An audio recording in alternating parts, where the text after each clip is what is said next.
Welcome, ladies and gentlemen, to HCast episode 10. I am somewhat under the weather, so I do apologize. We've got an action-packed episode today. We have one panel member who has seen Ant-Man and the Wasp in Quantumania. We'll be getting a non-spoiler review from that individual. That is, of course, Paulie from the Latino Slant. We'll be covering a lot of the Super Bowl stuff and any other little tidbits of info that we want to cover as well. So big episode today, just straight from the off. If you want to join in the show, you like what we do here and you want to support, super chats. Can't stress it enough. It literally keeps the lights on. YouTube wrecks channels this time of year.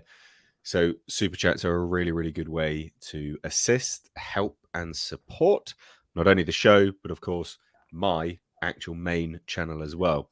So please do help if you want.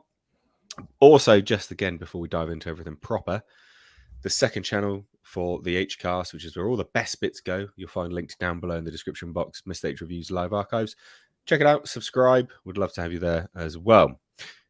But as I alluded to, and as you can very clearly see, because you're not blind, unless of course you are, we have a panel here. And joining me is Paulie from the Latino Slant. How are you doing, good sir? Wonderful. And hope your health recovers quickly and it's not too terrible of a cold.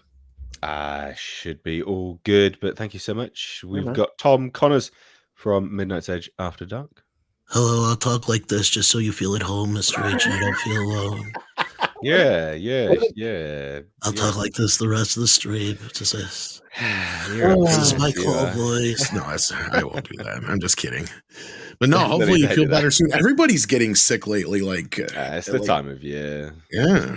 I don't get sick. I get even. And we've got Culture Casino joining us from the off this time. Wow. Yeah. I'm glad to be here. I cleared the decks for this afternoon, and I'm grateful to be here, of course, and I'm grateful to not be ill. So I hope you get better. Just rubbing it in the wood. Yeah, I get allergies. I don't get sick often, but I get allergies. So yeah. I hear you. Okay. Well, I don't. I just get sick periodically. So one up you there. Maybe. I don't know. I mean, really quickly on that, because I know you're training. Is it good to train while you're sick, or you have to wait till it passes a little bit? That's a good question. So, I mean, generally, it's dependent on the sort of rate at which you're training and what you're training. So, if you're going very, you're going quite intense, like quite a high percentile max of your perceived max and things like that, then ideally it's not beneficial to train because your immune system takes a hit anyway from training. But if you can sort of auto regulate down some of the maximal load a little bit, then you can still train. You sort of train through it. You might prolong it, but I mean, prolong it by how much? Probably not that much. And then there's the other sort of methodology as well, is that sweating it out can also help. Sometimes just getting active, getting the blood flowing can make you at least feel better, and feeling better as opposed to recovering can also be a certain element of recovery, just because mind over matter, so to speak. So ideally no, but you can. I mean, I took today off doing cardio just because I was rough yesterday, but I did cardio and legs, and that's probably why I'm really rough today, because I did legs, and legs is a very, very intense body part to train. So I just was like, I'm not doing cardio today to help with that. So yeah, there you go. Chuck Norris caught a cold once, but he killed it. Boom. Yeah. I heard he kept it prisoner. Well, it depends on which story you hear. All right. In his beard as well. Yeah. So just before we shuffle on too much down a rabbit hole of nonsense, everyone's channel you'll find linked below in the description box. Please do check them out. Would love it if you did. So we've also just had our first super sticker, first supporter of the show dropping in. It's Al Humphreys, of course it is. What a legend is dropping in with a £5 super sticker. Thank you so much, good sir. So again, if you want any of your questions answered, you want to join in the conversation, do it, ladies and gents. Super chats are a way to do that. Chuck in a buck, anything, it's all appreciated. Thank you. And don't forget on your way in to hit that thumbs up button. That would be really appreciated as well. So first topic is actually just over to you, Paulie, and it's about Ant-Man and the Wasp. This will be a non-spoiler review from Paulie, as non-spoilery as possible. Oh, I'll make it very non-spoiler, and then you can ask questions. Yeah, but give us your full thoughts. Proper review. Let's go. Over to you, good sir. Okay. Well, I was invited to an early press screening. I was a +1. I had stated even last week that I had no intentions of seeing this movie at all. I was not going to pay for it. Then the day of, which was yesterday, I got invited. I'm like, sure, why not? It's not Valentine's. I can go. I'm free. Get to hang out with my buddies, which we did before and after. I had no expectation of seeing this. Right? I had very low expectations walking in. I was in a good mood. 7 p.m.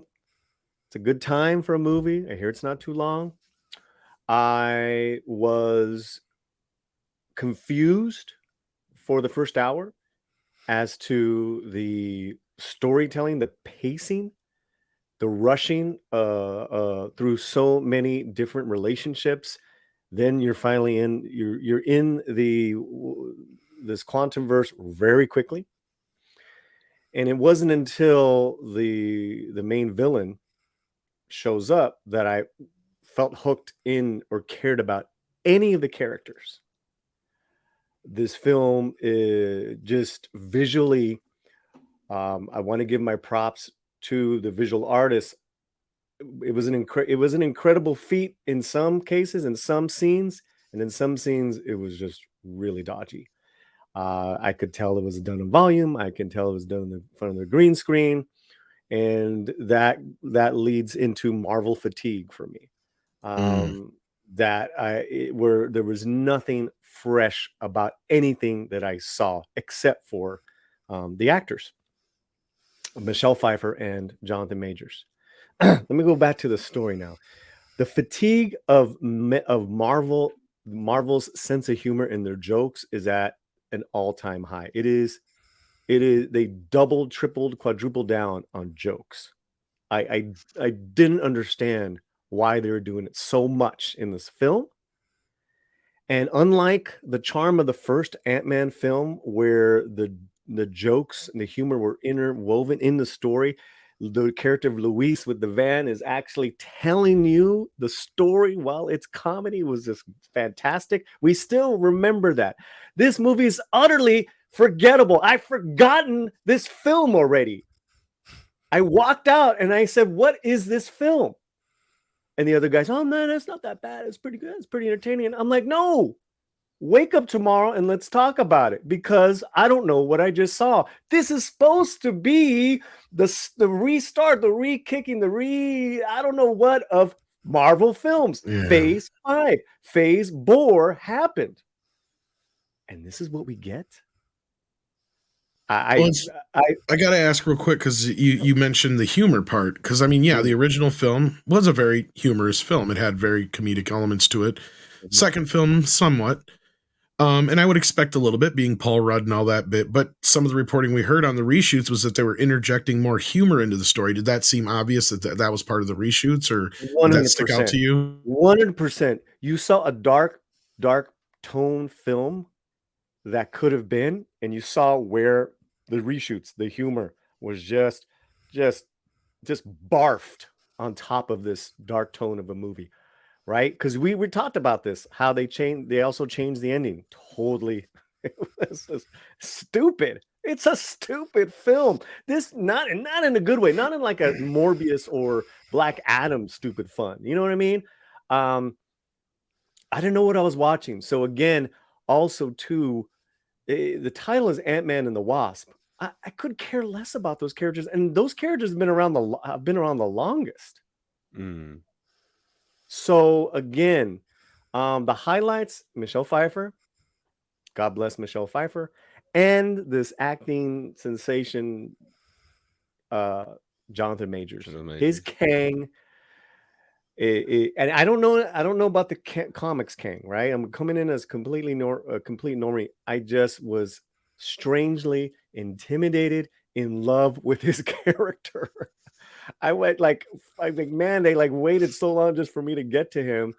And so if you want to watch it for those reasons, by all means, go watch it. Visually, though, the best parts they showed in that trailer that we saw a few months ago, the trailer wasn't even that great. That's the sad part. Some people really love some of those shots. I love a couple of those shots, but look, the humor and then there's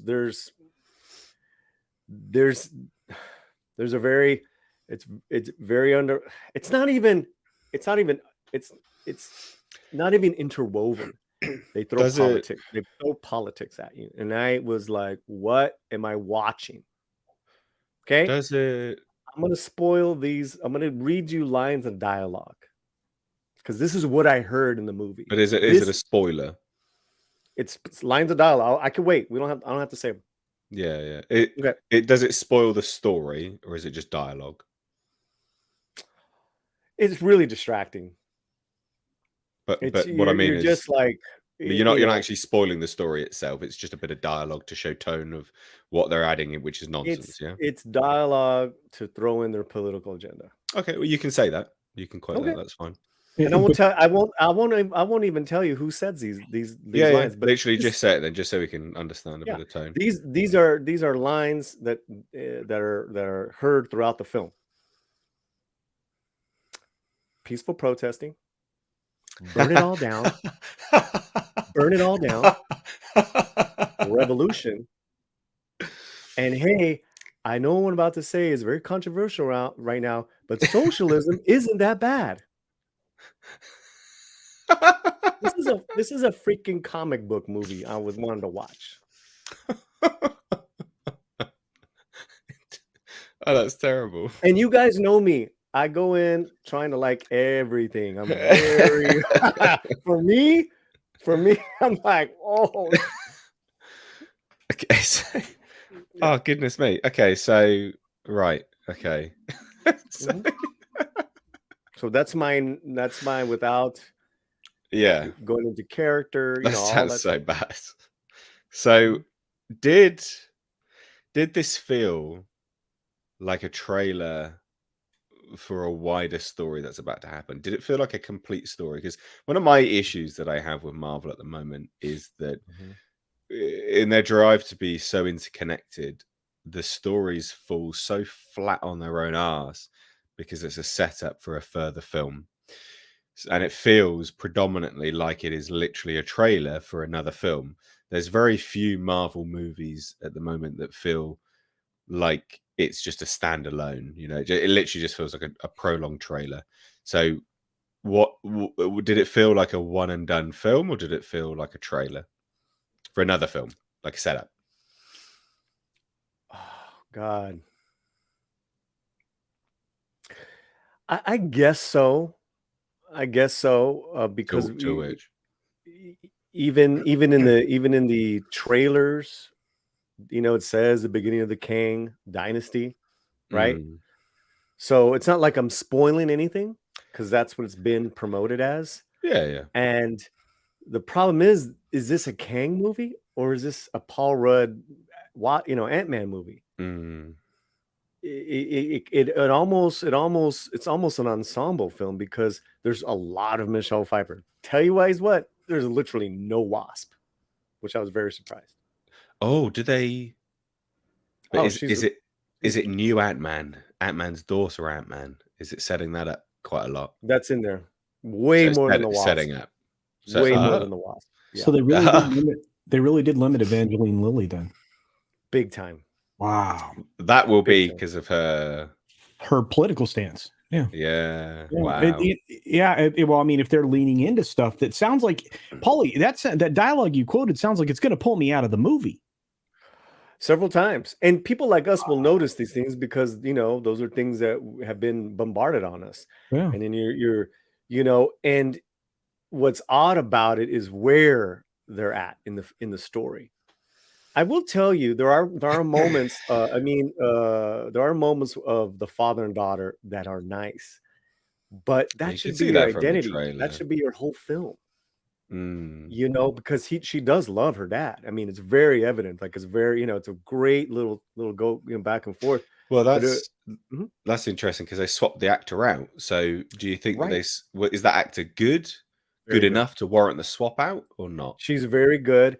But the problem is they rush into the quantum verse, and there's no reacclimating to our existing characters. That's why my friend who invited Mm. me, she had put up in her review this morning, there was no character development, and then someone said, "Oh, what do you mean character development? We already know these characters." No, You still need character development in a movie.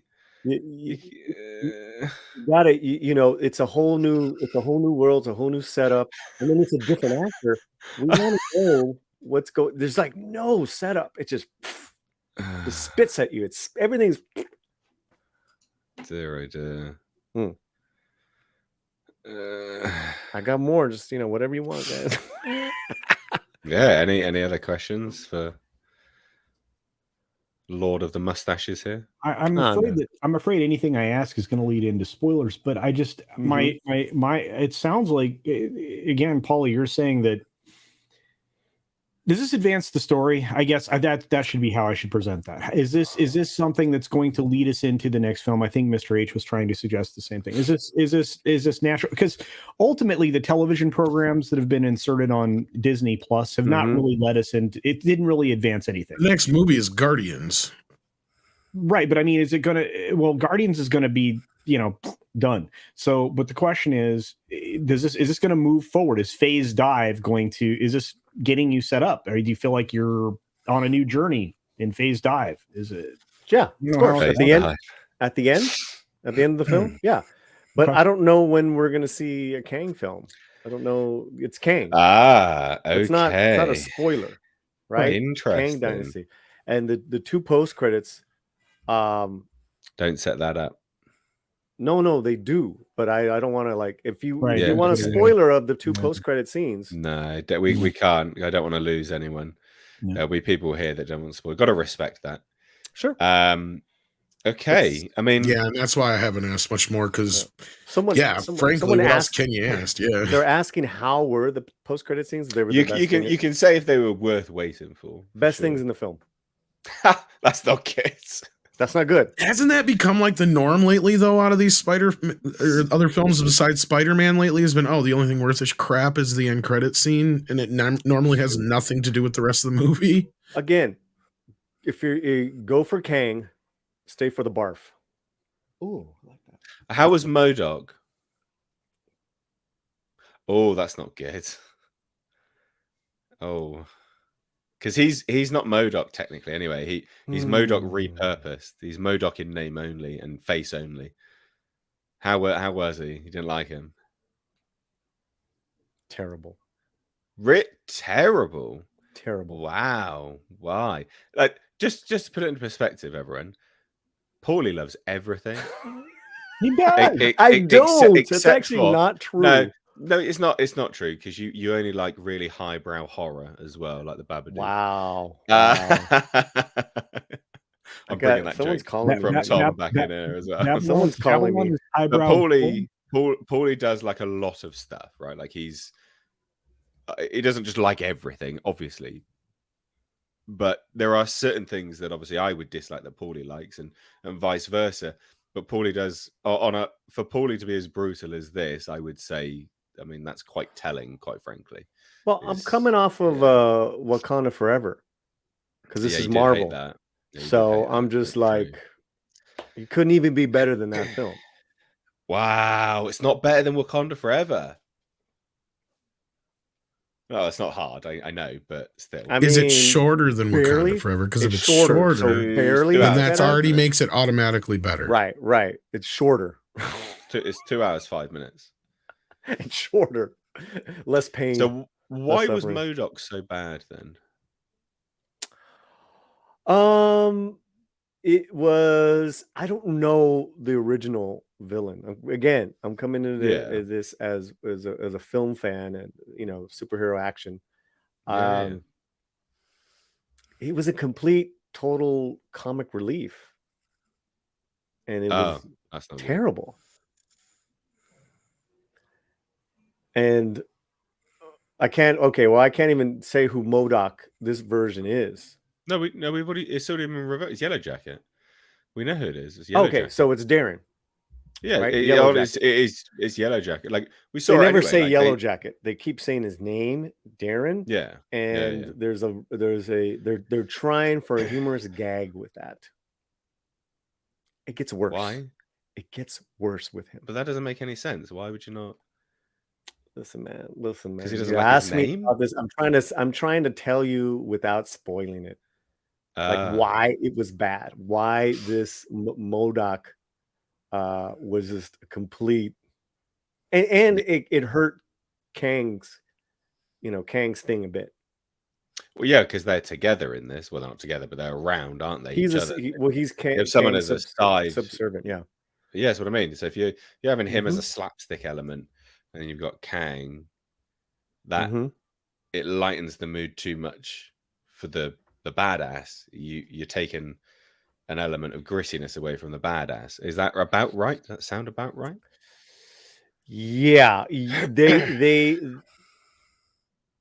okay. What they took away from Kang was because the way it was set up in the film, that Kang can destroy you, and they took that a little bit away from him with this comedic element of MODOK, and then something else towards the end that I really don't want to spoil for you guys. Okay, all right. But there is a spoiler review on my channel. Yeah, so everyone, guys, obviously, because this is live, I don't want to lose anyone. I shouldn't have said that. Yeah. No, it's okay. Like, this is obviously we're going to cover other things, but I wanted to cover as non-spoilery as possible, mainly as well because there are certain things that I don't even want to know. I do want to go in somewhat fresh because I'm going to go watch it Friday, so there are certain things which I wanted to have fresh for me personally as well. So if you do want to have a non-spoiler, a full spoiler review, there is one on the Latino Slants channel. You can find it in the description box. But we'll move on now. I think that about wraps that up personally, because the temptation to ask too much does go. I want to ask, but I can't. So it's best to sort of shuffle on. I think from there. We do have on that note though, Matthew Valenti sent $5. Says Ant-Man and the Wasp Quantumania got really bad reviews. Someone said 58% on Rotten Tomatoes. Does that sound about right to you? Or would you classify it less? No, that is apparently what it is. So would you say that as someone that's seen the film, would you say that's warranted? Or would you say that's bad? Totally. Oh, goodness me. Goodness me, not good then. Christopher Barrard sent in $1.99. Says, would you consider covering the Winter King ITV? I don't actually watch normal TV. I only have like subscription services at the moment because normal TV absolutely sucks. Massive pain. I hate it. So I sort of catch stuff on, catch up and things if I want to. I don't even know what the Winter King's about. I'm not going to lie. I have no idea. But thank you so much. Let me know what the Winter King is. Maybe I'll have a look as well, or send me in an email or something like that. We also had Ellie Moses member for 24 months at supporter level 1. Nice to have you on. Dude says, God bless H and God bless. I think I said that weird. And all on the panel, fantastic insights as always. Keep going strong. Nice to have you on, dude. Thank you. And I think that's it. So I think let's talk about the Flash. Let's talk about the Flash trailer, shall we? Super Bowl trailer's released. Flash was part of it. Tom, you've not said much. What do you think about the Flash trailer? Because lots of people are loving it now. Lots of people are absolutely loving it. They think it's the best thing since sliced bread. Tom, your thoughts on the Flash trailer? What do you think?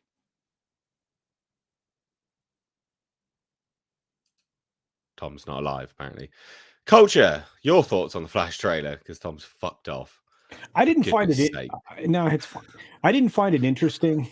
I found it underwhelming, I think would be the nicest way to put it. Okay. There were some surprising elements to it. I'm not really sure I'm on board with homeless chic Kara Supergirl replacing Superman. She's in a prison.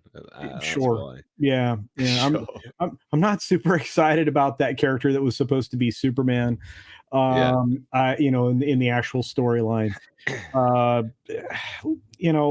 For what it's worth, I mean, based on a lot of people's insistence, this is going to be the best of the DC films that we've gotten from this particular universe. So I don't know if that's good. I don't know if that's bad, but just take away from what I saw of the Super Bowl trailer.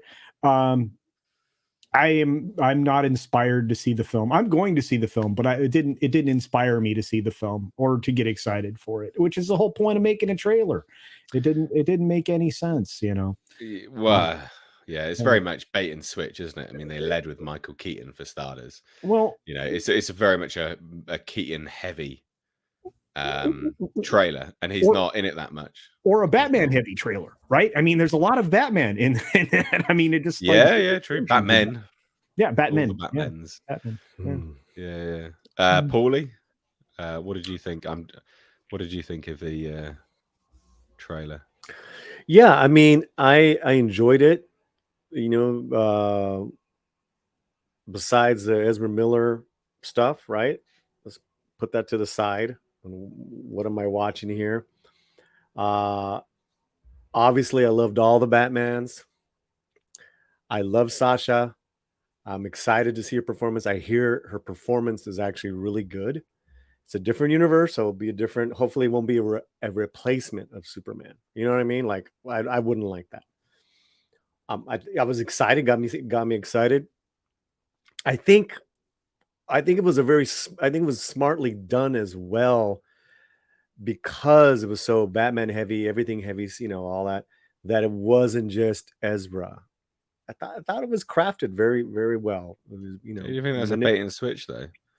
Well, they almost have to come out with that first step, because they're kind of walking on treacherous ground with this thing, because this thing can explode, can fall apart any moment between now and when it comes out with another Ezra mishap. So I'm just saying, and I told you, Ezra ain't going anywhere. What was the other thing in regards to? I loved how they show the mom, Maribel. The actress is one of my favorite actors from Spain, Maribel Verdú. Absolutely love her. I love that, that's a connection. That's why he wants to go and do this thing. Whether it's been used or not, it's how they can tell the story, and that is the sort of the reason behind the Flashpoint movie and the story, the Flashpoint paradox. That's kind of it seemed very clear, very simple, and then you could build off with all these different words. That thing was way more entertaining than what I saw last night. So you're saying the trailer was more entertaining than Ant-Man and the Wasp? Oh my god, a heartbeat! Wow, in a heartbeat. Okay, Tom, what did you think of the? Now you're back. What did you think of the trailer? Protein shake. I was happy to see Ben Affleck and Michael Keaton back, but outside of that, I know this is going nowhere, and I got very turned off by a lot of things I saw in the trailer. Batman never moved like that. Like the CGI Michael Keaton just didn't look right. It looked very video gamey. I can't stand Ezra Miller as far as I could throw that little bee. The Sasha thing, I have no issues with the actress. What I'm about to say has nothing to do with the actress. Well, everything's to do with how they're treating the story. And basically, I can't believe so many people are just completely ignoring the fact that they're usurping Henry Cavill's Superman and inserting her as the key to everything. So remember, we're going back to Man of Steel, only Superman is dead. He doesn't exist in this world, but Supergirl does. So she steps in for Superman. And it's basically everything we've been griping about with Indiana Jones, only with Henry Cavill's Superman. Because let's be real, if anybody who's, I'm sure you covered them, Nate, back in almost a year ago when the leaks came out, this trailer confirmed almost all those leaks down to specific scenes. Yeah, like even the Batwing scene, like we had, because there was even scenes like I'm not like, I don't even know if that could happen. No, it's in the trailer, for F's sake. So we're like, okay, we know exactly where this is headed, and this is not. I don't know where these great previews are coming from, unless they have recut this thing completely and reshot it to a. But it still has so many things left over, clearly from the original film, that I'm just flabbergasted by this whole thing. So to round out my thoughts on it, right? Like the trailer itself is a good trailer. If you didn't know anything about the film, anything about it at all, and you watch the trailer for 80% of people will hit the ground and people will absolutely love it. They'll be like, cool. You know, if you like comic book movies and that's your type of film, 80% of people will watch that trailer and go, I'm in. Yes. Most like people that are outside of this sort of arena, you're right. They know anything about it. So I've got to give it their dues on that. 80% of people, they'll love it. They'll be all in. However, if you are in this arena and you do know anything about it, the trailer really does confirm basically everything. But what's weird about it is that it's confirming everything whilst also showing unfinished CGI, which you'd think at this point, seeing as this movie was like in the can like a year ago, actually more closer to 3. But exactly. Well, I'm trying to be. Well, yeah, I'm being ultra fair with it, but it would be done because what they're showing with the bad CGI is nothing that's not in the leaks.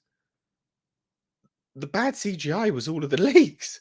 So you're watching this thing that's been in the can for years with shit CGI, like really, really poor CGI. And that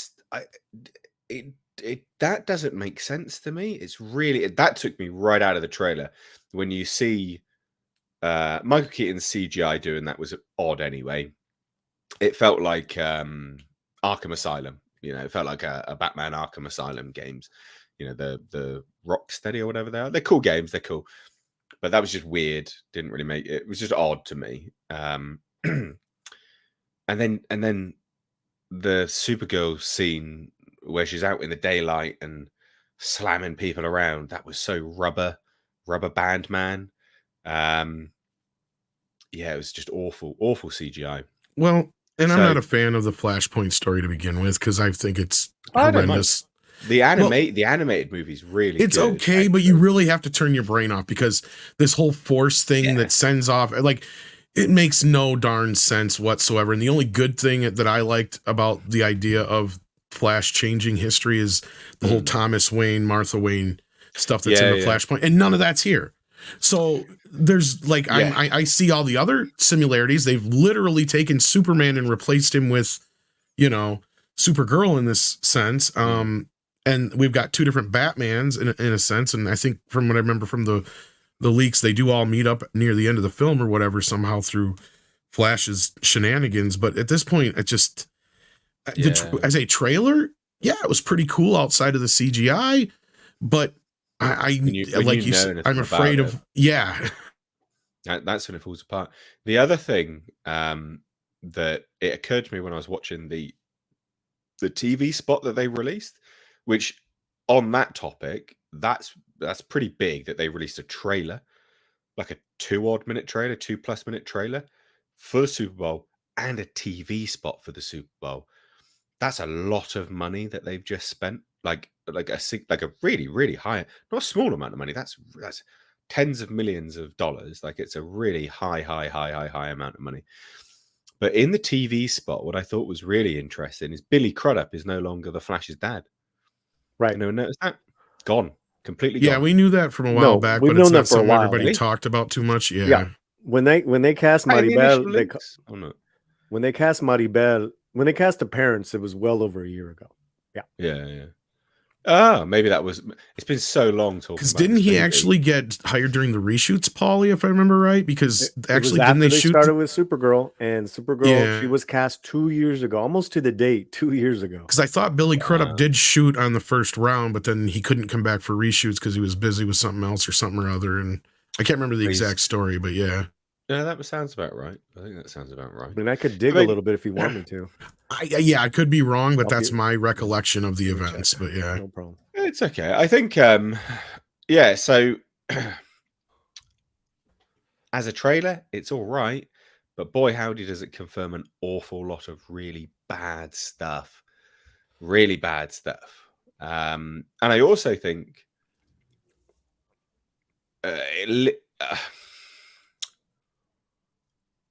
it kind of leaves itself open to some plot holes. Now, I can't remember from the leaks, even from the extended source I had that watched it, one of the most recent rounds of test screenings.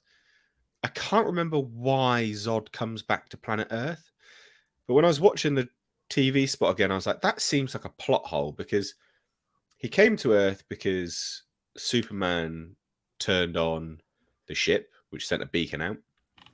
But also he came to Earth because he knew that was Kal-El, and he had the Codex. Well, he was the Codex, basically. So he was like, well, I can do that then, can't we?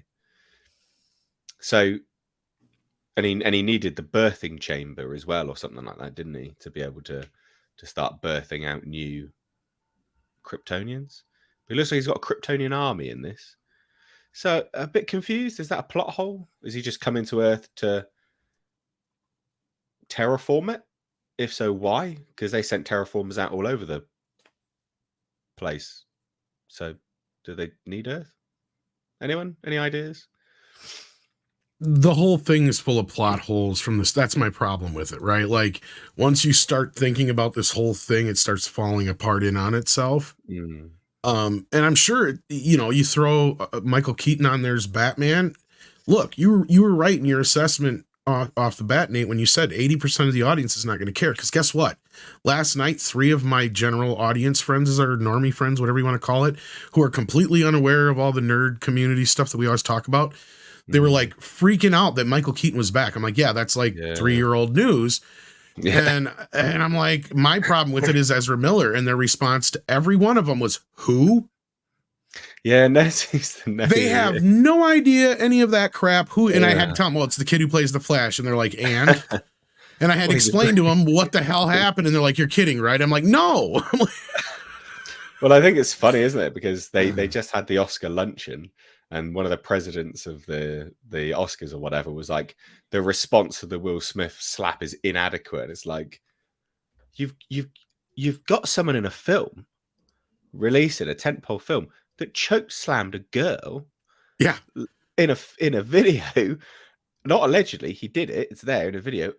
And he appeared in Hawaii court. More dangerous than a shark in Hawaii on a statistical level. You've got more chance of being assaulted by Ezra Miller than you did a shark last year. That's a statistical truth.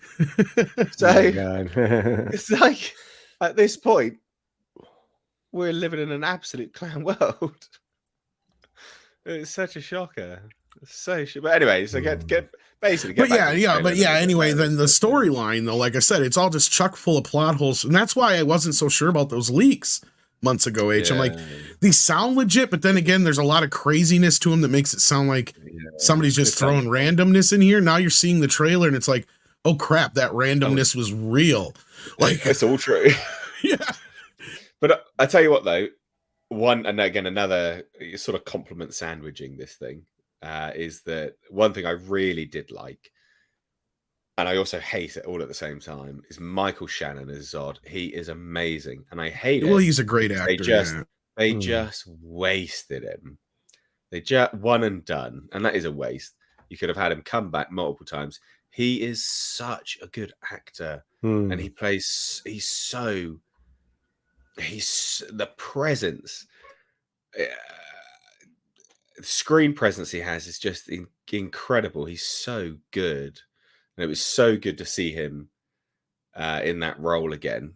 Because again, for me, it was an epic waste, and he's so very good. So that was great. I liked seeing that a lot, and I'm looking forward to seeing Feora as well, because I thought that they, as a Kryptonian duo, I think they worked very well. I don't know what you guys think about that. Well, I think the whole Snyderverse was a waste. So I mean, Yeah. You're talking to a non-Snyder fan here, so yeah. Well, I don't like Snyder either, but well, I'm not saying it that way. What I'm saying is every single opportunity was kind of shuffled away. It was frittered away, whatever adjective you want to throw at it, and including the wonderful casting that he made in creating a very dark universe for all of this to exist within, and every single one of his films. No matter which one you try to pick out, they have plot holes upon plot holes. I mean, it's kind of fitting that this is the culmination of all plot holes, right? Oh, I like that. That's funny. Yeah, that's funny. Oh dear. We'll get to some super chats. Wait, are you gonna watch it day one or not? Are you not bothered? I mean, I'm going to have to for the channel. I have to. The thing is now I'm considering if I'm going to skip my screening for Ant-Man tomorrow or not. I don't know. You got to watch it. You got to watch it. Are you going to screen it tomorrow? How are you seeing it tomorrow? I'm one of my friends. So. Okay.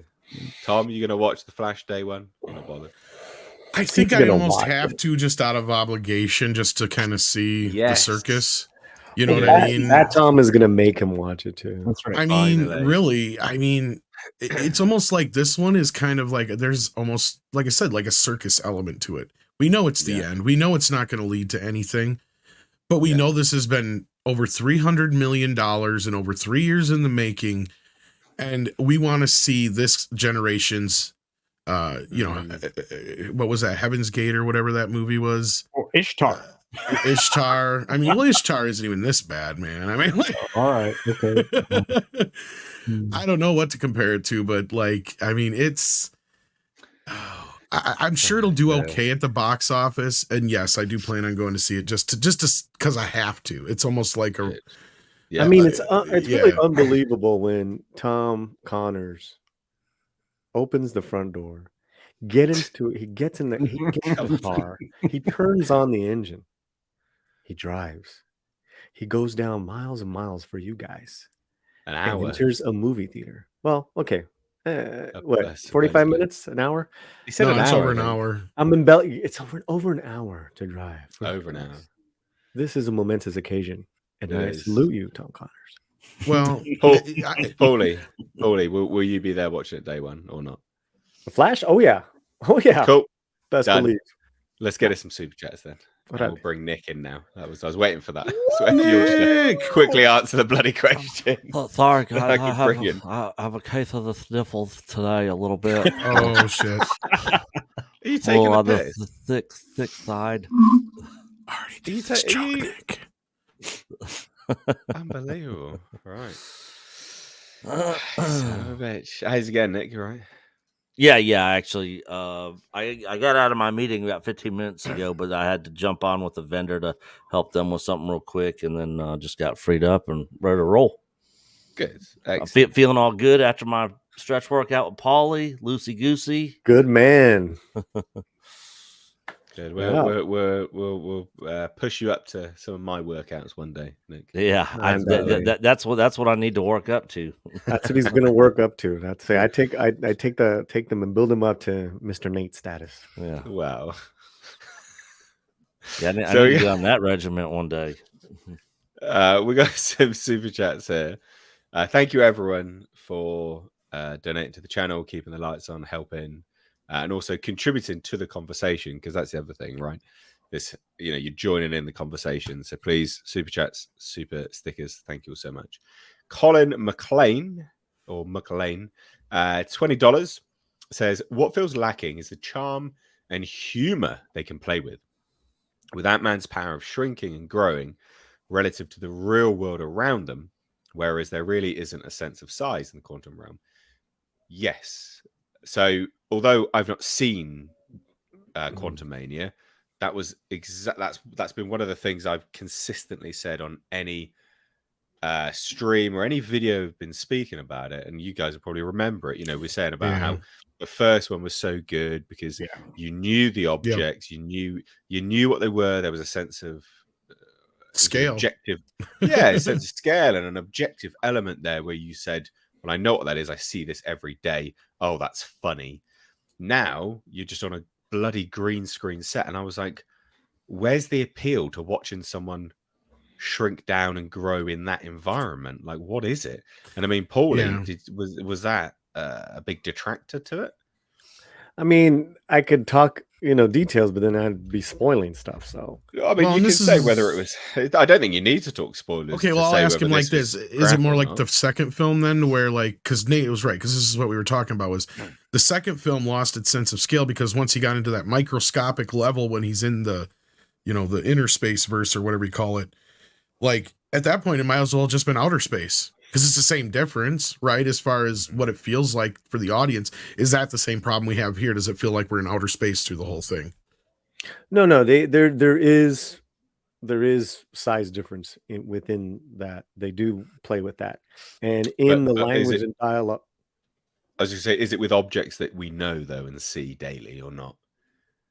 Because that's the issue. It's established enough, the scale of the quantum burst. It's all a blur. It's not like the first one. It's not like the first one. It's all like a puke blur of sight and sound. So even the sizing. I was going to say, did it look a lot like the cosmic world that James Gunn established? All that stuff. The aesthetic. Wannabe. Yep. Yeah, I thought so. Wannabe.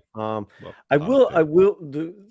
The size thing is kind of interesting. It's very quick in the movie between the father and the daughter. As far as there's a couple things that happen that are kind of cool in the real world. No, it in the quantum verse again. I'm trying not to spoil it. But as far as the action in regards to getting big, getting small, there's like a handing off, like of knowledge. Okay, all right. Yeah, but see, I understand what you're getting at, Mr. H and Tom and anybody else who's thinking about it. I mean, we all kind of have like a tangible familiarity with like a transistor or a microchip or whatever. So when you shrink down to that level, you have a sense of scale, like a proportion, right? When you get to when you drill down into the the quantum realm, you don't really have it's something that's like I said, it might as well just be like outer space because it's the same difference. There's no everyday objects, and that's been my complaint from the very beginning. The aesthetic right now, when you look at this film, the quantum realm is the same as space because it might as well be, because that's how it's being presented. That's the color grading, it's everything else. And I've said this several times now, but that's one of the things I take away from it. I'm like, you're supposed to differentiate these different realms from each other, and they're not doing it. So anyway, it is what it is. And there's definitely no charm. Wow. I mean, you guys are probably going to enjoy it because of the way I've. Well, then again, Nate made the point. You're usually the guy who likes, gives almost everything a chance or likes to see the positives in everything. And if you can't find the positives in this, that's kind of the way I look at it. But it's like it's Kang. Yeah, Pfeiffer and Kang. Oh, Pfeiffer's always a positive. Oh man, she's gorgeous. I know. Hey, coach is all right, in the chat. All right. Put your tongues away. We had this with bloody Ava Green. Sam Moore sent in a £2 super sticker. Thank you so much. Do appreciate it. We've got some others here. So we got one from Jay Forever King for $5. Says, is Keaton coming back as Batman as exciting to a new generation as Toby coming back as Spider-Man? I doubt this will be No Way Home good. Well, you're saying as exciting to a new generation. Was Toby exciting as a new generation? I don't think that appealed directly to the old generation. No. But that's an interesting point, isn't it? Is that Michael Keaton is of a much older generation, right?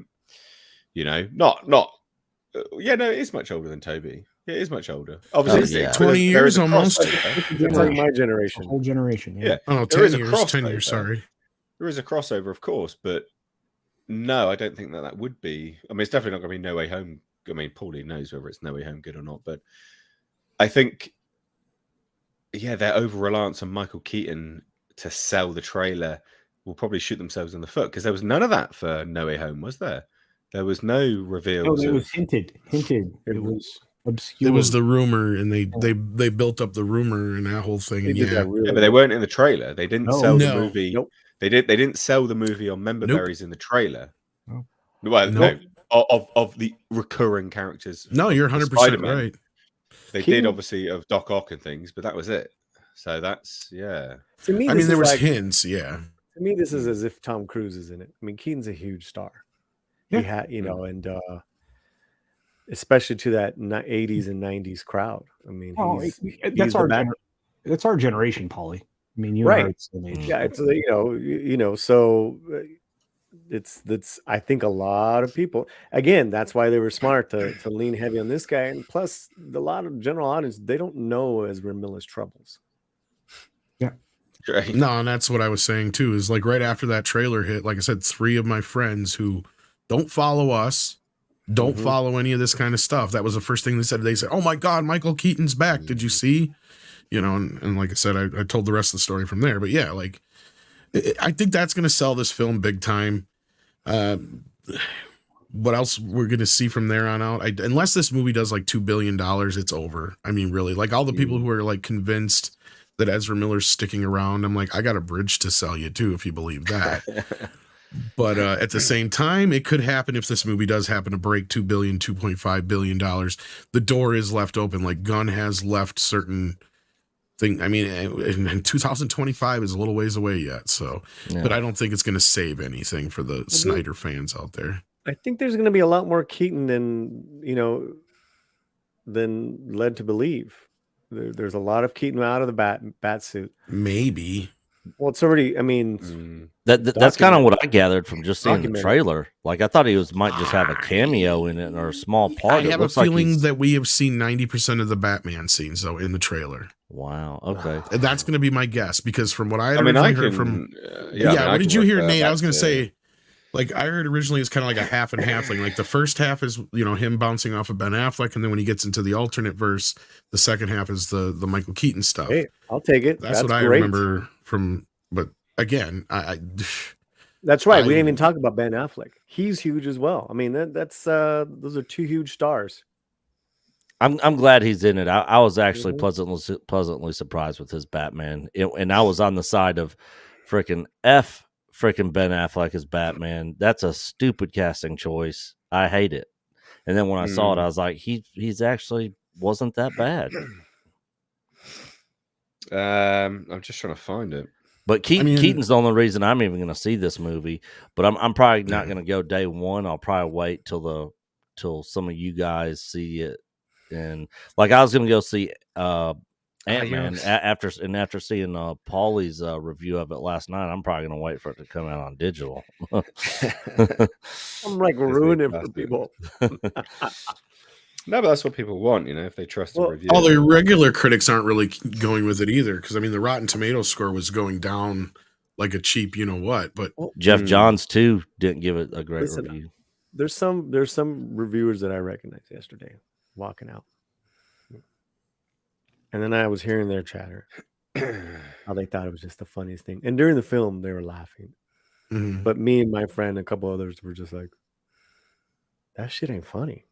Like, so. I mean, you could just listen to the reviews, be your own best judge, and do what you got to do. I can't. I'd have to do a deeper dive trying to find that, to be honest. What are you looking for? My the original my leak, the email I received with all of the information on the Flash, basically. Anyway, sorry, I sort of zoned out there. Has Nate seen the Gordon fan film yet? It's pretty good. What's that? I haven't heard of that. It's on YouTube. It's on YouTube. I'm actually going to be interviewing the creator of it. It is called Gordon. It is a Batman fan film, and it's beautifully done. I think you would appreciate it. Yeah, it's very noir. It's black and white. It's amazing. Oh, it's black and white. Interesting. Nice. I do like a black and white aesthetics. I'll check it out. I will check it out. Yeah. Colin McLean for $10 says, controversy aside, do you think you can separate the art from the artist? Despite everything with Ezra, there are moments he delivered some good lines, particularly the line about his mother. Yes, so I said that in my trailer review. Was that's the first time I've actually seen him act. You know, that line delivery was great. The line delivery about his mother was great. They equally so then dumbed it down with the "you've got my face, but you stole my face." Like, that's bad line delivery. I think he's so hit and miss. But that one, yeah, I'll give him his due. Like, that was good.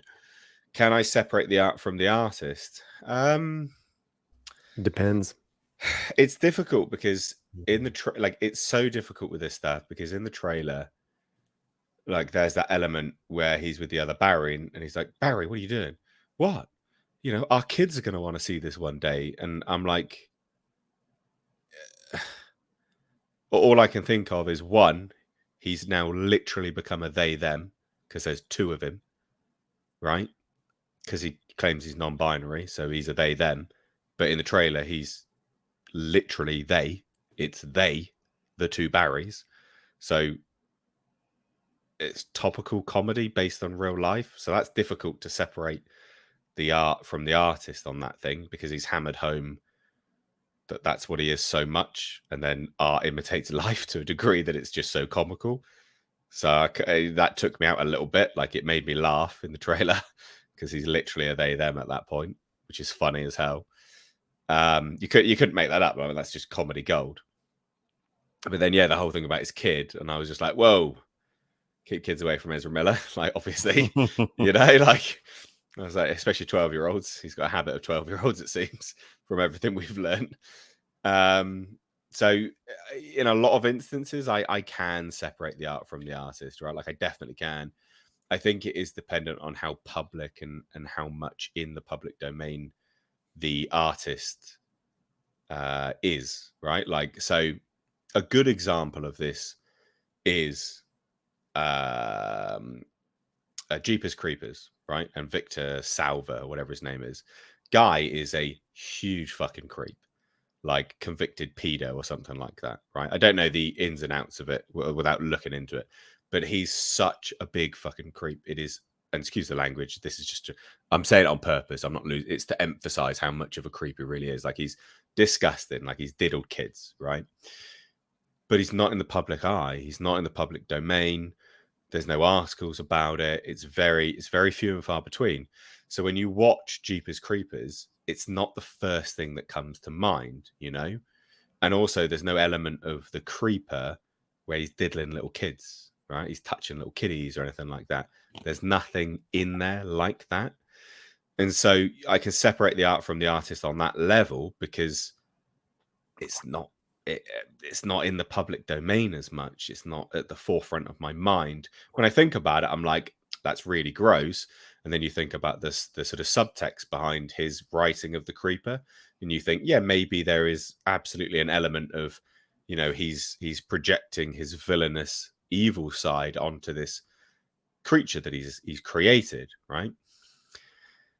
But that's doing a deep dive on like an armchair psychiatrist perspective. I don't know that, so I can separate those kind of things. I can. With Ezra Miller, it is difficult to do that so much because the film represents him as a they, because there's two of them, and then that brings it back as to how he is a protected class because he's a they them, and how it's in every single article that you cover, and how obviously he's talking about kids and he's well, and here's something I can say about this: is even before all this crap, like all of you chime in, yeah. Just as a pure actor, I never liked him, right? Yeah, I mean, he's terrible. Like, I've never liked him. He rubbed me the wrong way since the first time I seen him in whatever the hell it was, even before Flash. Well, I didn't want to go there, but yeah, I was trying to get you out of that. Trying to get you out of that ditch, Mr. H. And you're not helping yourself. Once again, Mr. H. But no, just as a casting choice, like here's the thing, we were talking about the casting choices of Snyder earlier. Sure, he was 50-50 pretty much, right? Like half of them are great, half of them are bad. I mean, I don't want to know if I really want to give him great credit for that or not, but Ezra Miller, like that's the thing, is you got to judge him more by his bads than his goods, and his bads were real bad choices between Amber Heard, Ezra Miller, and Kryborg alone. Yeah, like Jesus criminy. Like Ezra Miller, let's be real here, even before all the crap, like I said, I just couldn't stand him. I found him to be whiny. I found the character they were trying to rip off Tom Holland's Spider-Man. Yeah. And the irony is now is everybody's saying that this is ripping off No Way Home, which is funny, is because No Way Home was a result of this movie initially. Yep.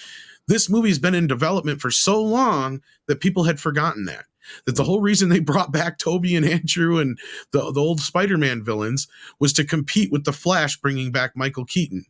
Yep. And it's funny because I'm gonna have a slightly different opinion here now. Set aside the Wallflower film that he was in or whatnot.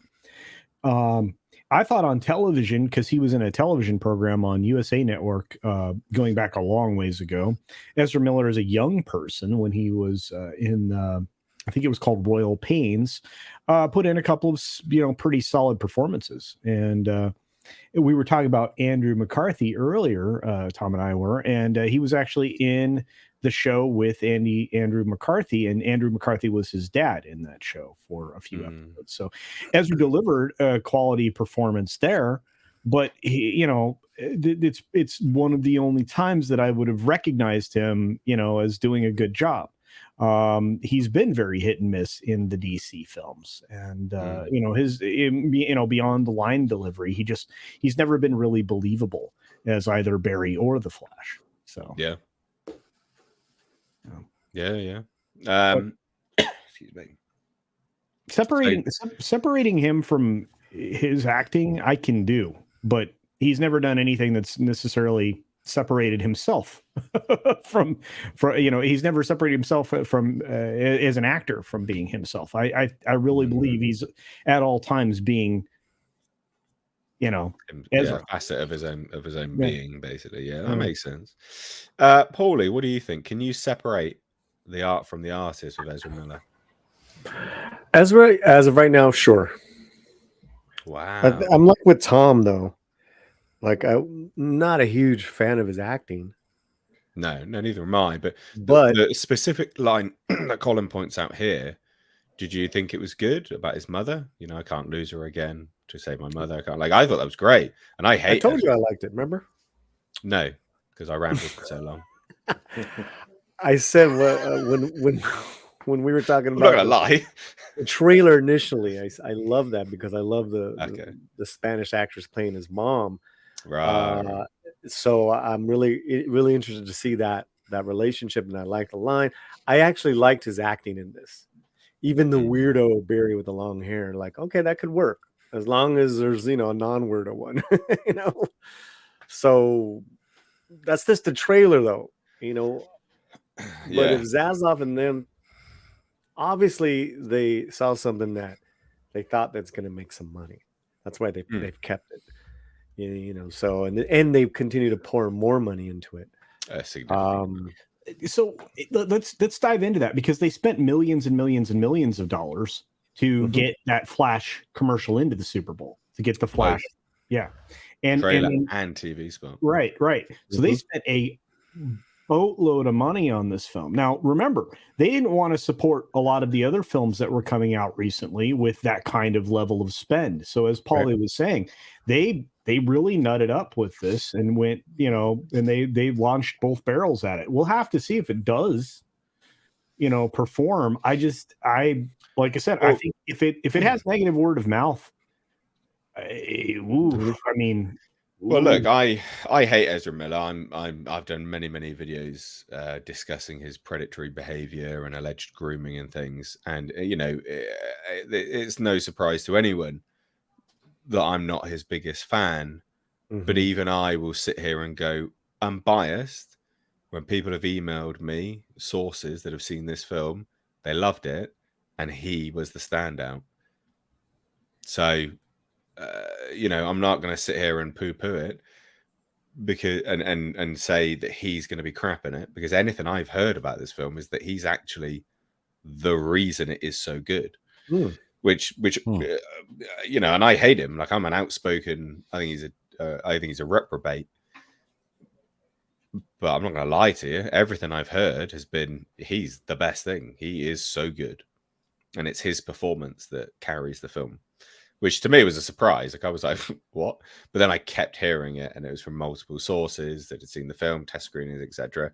They also do say that Michael Keaton steals the scenes, but is that based on nostalgia, or is it based on, because a lot of the things that we, is it excitement or is it nostalgia infused excitement? It's difficult to discern the difference sometimes. When you saw him come out and go, yeah, I'm Batman, was that line delivery really that good? Did he look wooden? Did he waddle out like he had like he was on a scarecrow frame? Yes, he did. But we all liked it. He did. He absolutely, I don't think so. He did waddle out. No, very. But you're saying it's wooden. It was fantastic. No, his body movements were wooden. I followed it up with like he was stuck to a scarecrow frame, because he was. He's waddling out like he's very, very wooden, right? But we're also excited because it's nostalgia, because you're pleased to see him back in it. Not necessarily because it looks good specifically, but because it's good to see him. And they're selling the film on nostalgia as well. But anyway, I think but he got good reviews from that stuff as well. Yeah. So we'll just cover that. We do have a few more super chats as well, I think, and some membership. So John Apocalypse for £2 says Keaton won't be a big draw, as Toby, in my opinion, Bale might. Yeah, there's some rumors that it was Bale or George Clooney. Who knows? But didn't James Gunn come out and say that 100% Clooney and Christian Bale are not in this film? No, he came out and no, because the question was right. The questions people are asking are dumb. They're like, are they going to be the future DCU Batman? That was never the rumor anyway. The rumor is that a cameo? Was that the cameo to imply that Barry Allen can go anywhere? It wasn't ever. The rumor was never that George Clooney was going to be the DCU's Batman. That's something which people ran with over on Twitter. But the rumor started as Christian Bale turns up at the end because it needs to show that Ezra can go anywhere, or Christopher Reeve turns up at the end to show that Ezra can go anywhere. But that's what I mean, right? That's where the rumor stemmed from. And then everyone's gone, they're going to be the future Batman. No. I still want to see Adam West Batman. Didn't one of our favorite rumor mongers also start this rumor, Miss Grace Randolph? I thought I heard that she was saying Race Grandolph. Yeah, whatever. Yeah, that person. Whatever. That's her name. Race Randolph. Gandalf Racer. I thought it was Grift Randolph, right? Grift. Oh, I like that, yeah. I like the play on words a bit better. She was saying that something about Clooney. I'm like, where are people getting this shit with Clooney? Because that makes no sense even in multiverse, because newsflash, if you don't remember, Clooney and Val Kilmer are the same Batman as Michael Keaton. They are one and the same. There's the only reason they're different actors is because Michael Keaton pieced out. Yeah. I just don't understand that's even more batshit crazier than this whole idea to begin with. Now, the Bale thing, I never heard him the only thing I've ever heard about Bale and his comments on it is I don't know if there's even any amount of money in the world that would get Christian Bale back in that bat suit. I think he said he'd only come back if Christopher Nolan was Nolan, that's it. Yeah. Otherwise, he said he wouldn't do it just because it takes so much out of his body and stuff because of the the physicality of it. And the other thing is, if you look at some of those scenes, and if that's Michael Keaton Batman, then is this Michael Keaton Batman in a different Batman universe? Because that was not freaking Tim Burton's Gotham behind him. No, this is what I mean. It doesn't make any sense. Yeah, but it is Tim Burton's elements. Yeah, in there, like the bat. the Batmobile, the Batwing. It's all nonsense. It's all absolute nonsense. I don't remember the back and forth, but the whole works out that he goes back in time, comes back to his time, and that's where Superman isn't there, and Zod shows up. So then he tries to go back again, ends up in a different universe, and I think that's where he ends up in Batman's universe. Mm-hmm. And then he tries to merge the few together somehow. I can't remember exactly the semantics of it all, but I think Supergirl also comes from Batman's universe as well. So then they bring those two back over to the other universe to try and write things, and it's a whole mess. That's what I'm saying. I have no idea. I can't remember. It's been 7 or 8 months since those leaks came out. Yeah. Plot hole the movie. Basically. So we do have we do have horse riders. Well, we keep talking about 2 Ezras. We forget that there's 3. Yeah. We do have a membership horseradish power for 22 months, support level 1. It says, I had totally forgotten about Ant-Man 3 or Anti-Man. This shows how much was it Anti-Man? That's Anti-Man is what I call Ant-Man. That's what didn't we call that last week? Anti-Man. That's what I've been calling it. Yeah. I actually called it that by accident without even I hearing it. I did it by accident, right? In a video before. So is it Anti-Man or not, Paulie? Is it Anti-Man? It's anti-fun. How about that? Anti-fun man. Here was the thing: is one of the early reactions said that Michelle Pfeiffer was front and center, so that kind of sounds like it'd be more Anti-Man, as if she's more of the star than he is. Well, I mean, here's why. Oh, see, I can't even say. No. But you're almost confirming that, really, with that statement right there, right? We're going to say this horseradish power thing. So he said he'd forgotten about Ant-Man 3, and this shows how much impact it has had on me. More interested in seeing Cocaine Bear, which releases next week. It does. I'm very excited for. I am very. You know what would be hilarious, Nate? I think it'd be hilarious because we know this is that Ant-Man's going to be the big number 1 movie this weekend, right? No problem. Yeah, would it be hilarious if this is the first Marvel movie to be knocked off the top pedestal its second weekend by a fucking movie called Cocaine Bear of all things? Can you imagine? It's going to be huge. I think it will be. I mean, so just to lead off from that briefly, Ant-Man and the Anti-Man and the Wasp Anti-Man is said to have a franchise best of $280 million opening weekend. I mean, that's what Deadline is saying. Yeah, I know. So early estimates indicate that Peyton Reed's threequel would open big, but according to the latest tracking, which they take social media stuff into account, but who's talking about this? What did Quantumania could take in as much as $280 million? No. Yeah, apparently. I think whoever wrote this snorted some of that Cocaine Bear up in. That's what Deadline's saying. Look, I'll give global. Okay, I'll give him some of that because Wakanda did do 330 global. Opening weekend, did it? No, didn't. I'm gonna give it. It says here. Global start. Well, here's the thing we got to remember is these movies trickle out. They trickle out in other countries before they do the US right now. Yeah, but this is Marvel. People love Marvel. I don't think I've seen a good review on it yet. I'm just saying. I'm giving it 120 million. Worldwide, you think it will get 100? I don't think it'll get that. This I weekend? agree with Paulie, it's high, but I don't know about that low. I reckon 200 million it'll hit. No, I'll be surprised if it hits that. Worldwide, it will hit 200 million. I reckon. Dude, put that pipe down.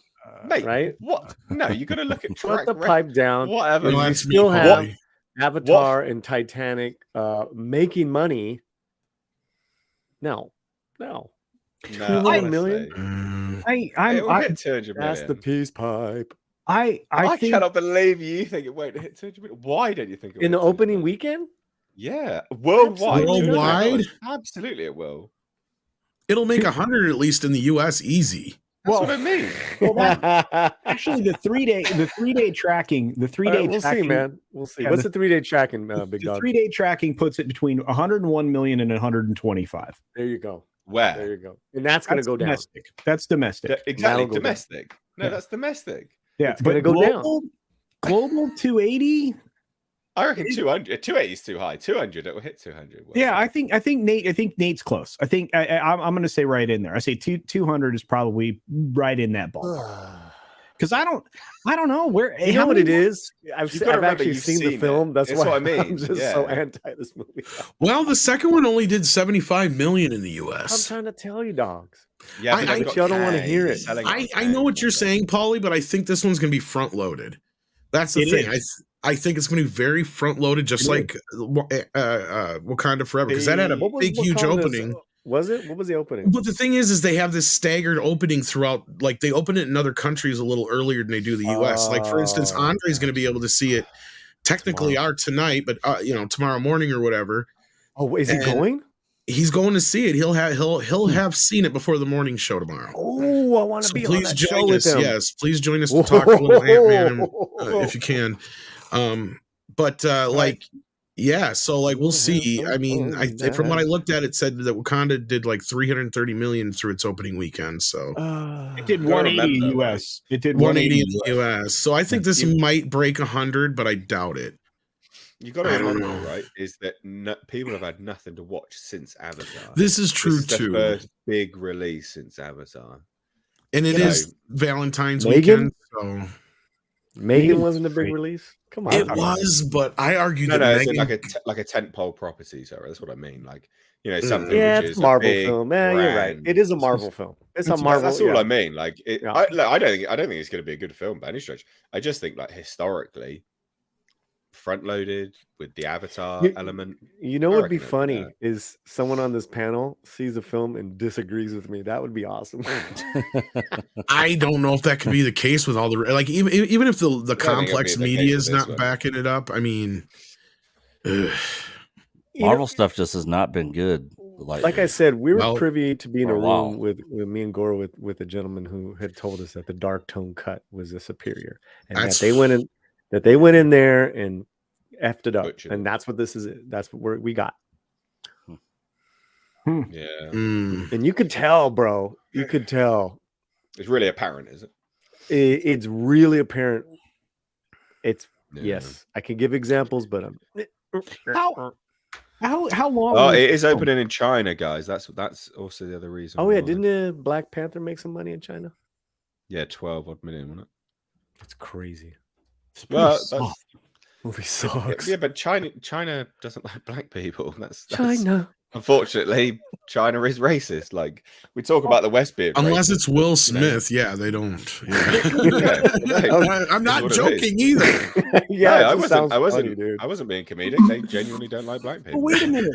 I was talking about Will Smith, but yeah, I could be wrong. Isn't Jonathan Majors is black? Yeah. So they're not rating it to get that much in there either. So they're saying that includes $35 to $55 million in China. Oh, that is high for that. Like, I mean, I agree. I mean, you'd be looking at like 20 if you're lucky, I reckon. Then again, Daddy Iger's back, so they might be able to manipulate things. So, oh man, that dude is the king of China graft. Holy cow! That's what I'm saying. That's what I'm saying. They're gonna buy a bunch of tickets. China will tell you whatever the hell they want because you're not seeing any of that money anyway. So the other thing is Ant-Man 3 is the first MCU title to release in China in step with domestic. That's true. They would have had the shit film for piracy before with Black Panther, Wakanda Forever as well, and all the others. So go see Avatar 2 again, everyone. I don't tell people to watch that. Why not? This weekend? Shit. How about over Ant-Man? Yeah. How about yo, dog, yo. Save your money. Yo, dog. Yo, dog. I learned a new word today. Am I the only one who saw South Park here this last week?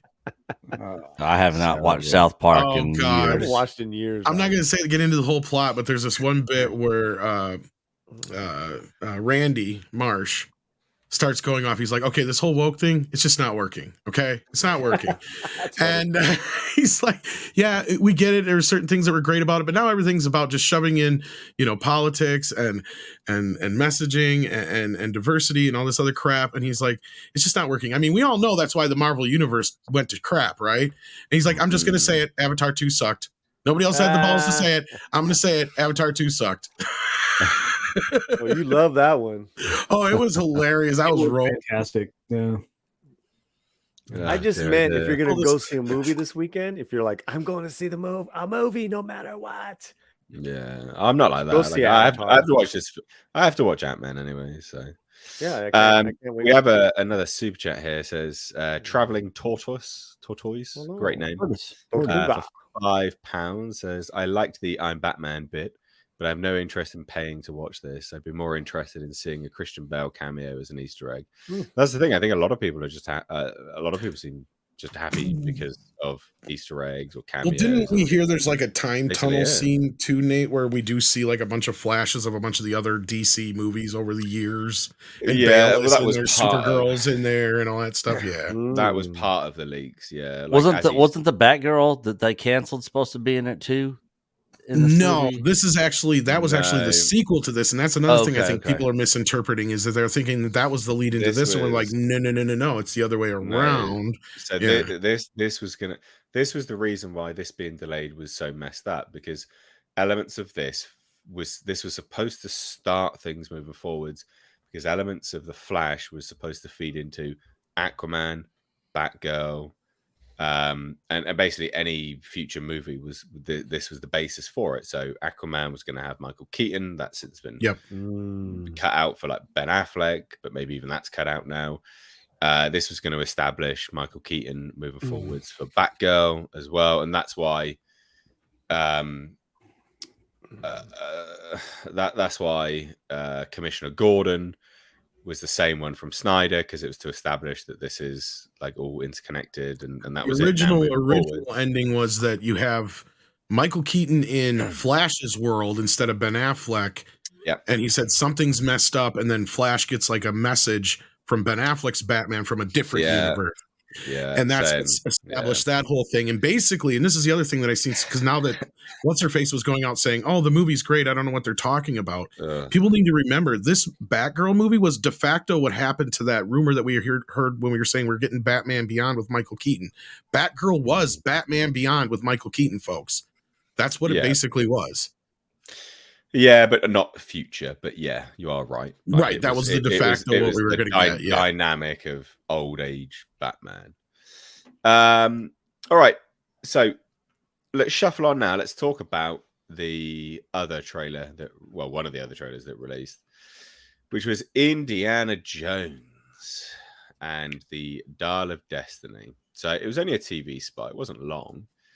Can't check because I don't want to get any sort of lockdown on the surprisingly Disney's one of the least ones, but yeah, I just don't want to risk it with this. It's not. You still got to worth mess it. around with it. Yeah, it's just not worth it to me. So, and it was so short anyway, right?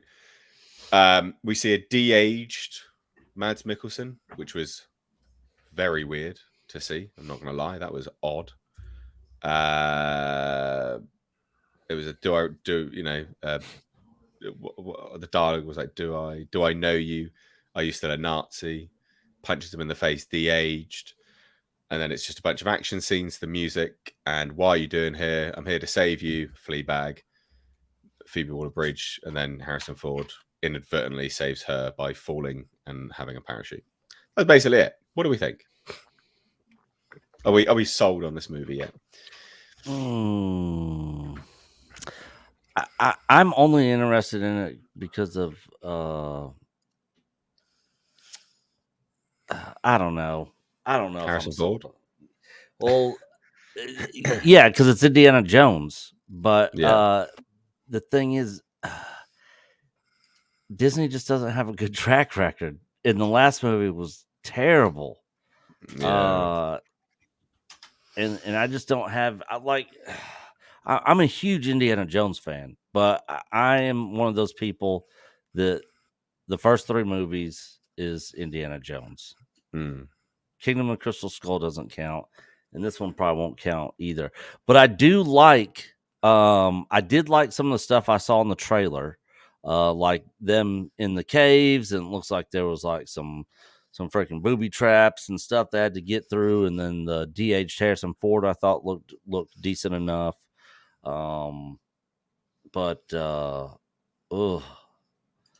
Look, it's this. I'm definitely gonna go Look see this at on that. opening weekend. Isn't that off-putting? Wow. Oh Nice. wow! Did you not see Who's this? that lady? Get off Nice. my plane. I mean, Get train. off my train. I like Mads. Mads is great, but that's I you, don't know, you know, so uncanny to look at. Tom said this earlier. I'm going to say this. This looks like a friggin' video game.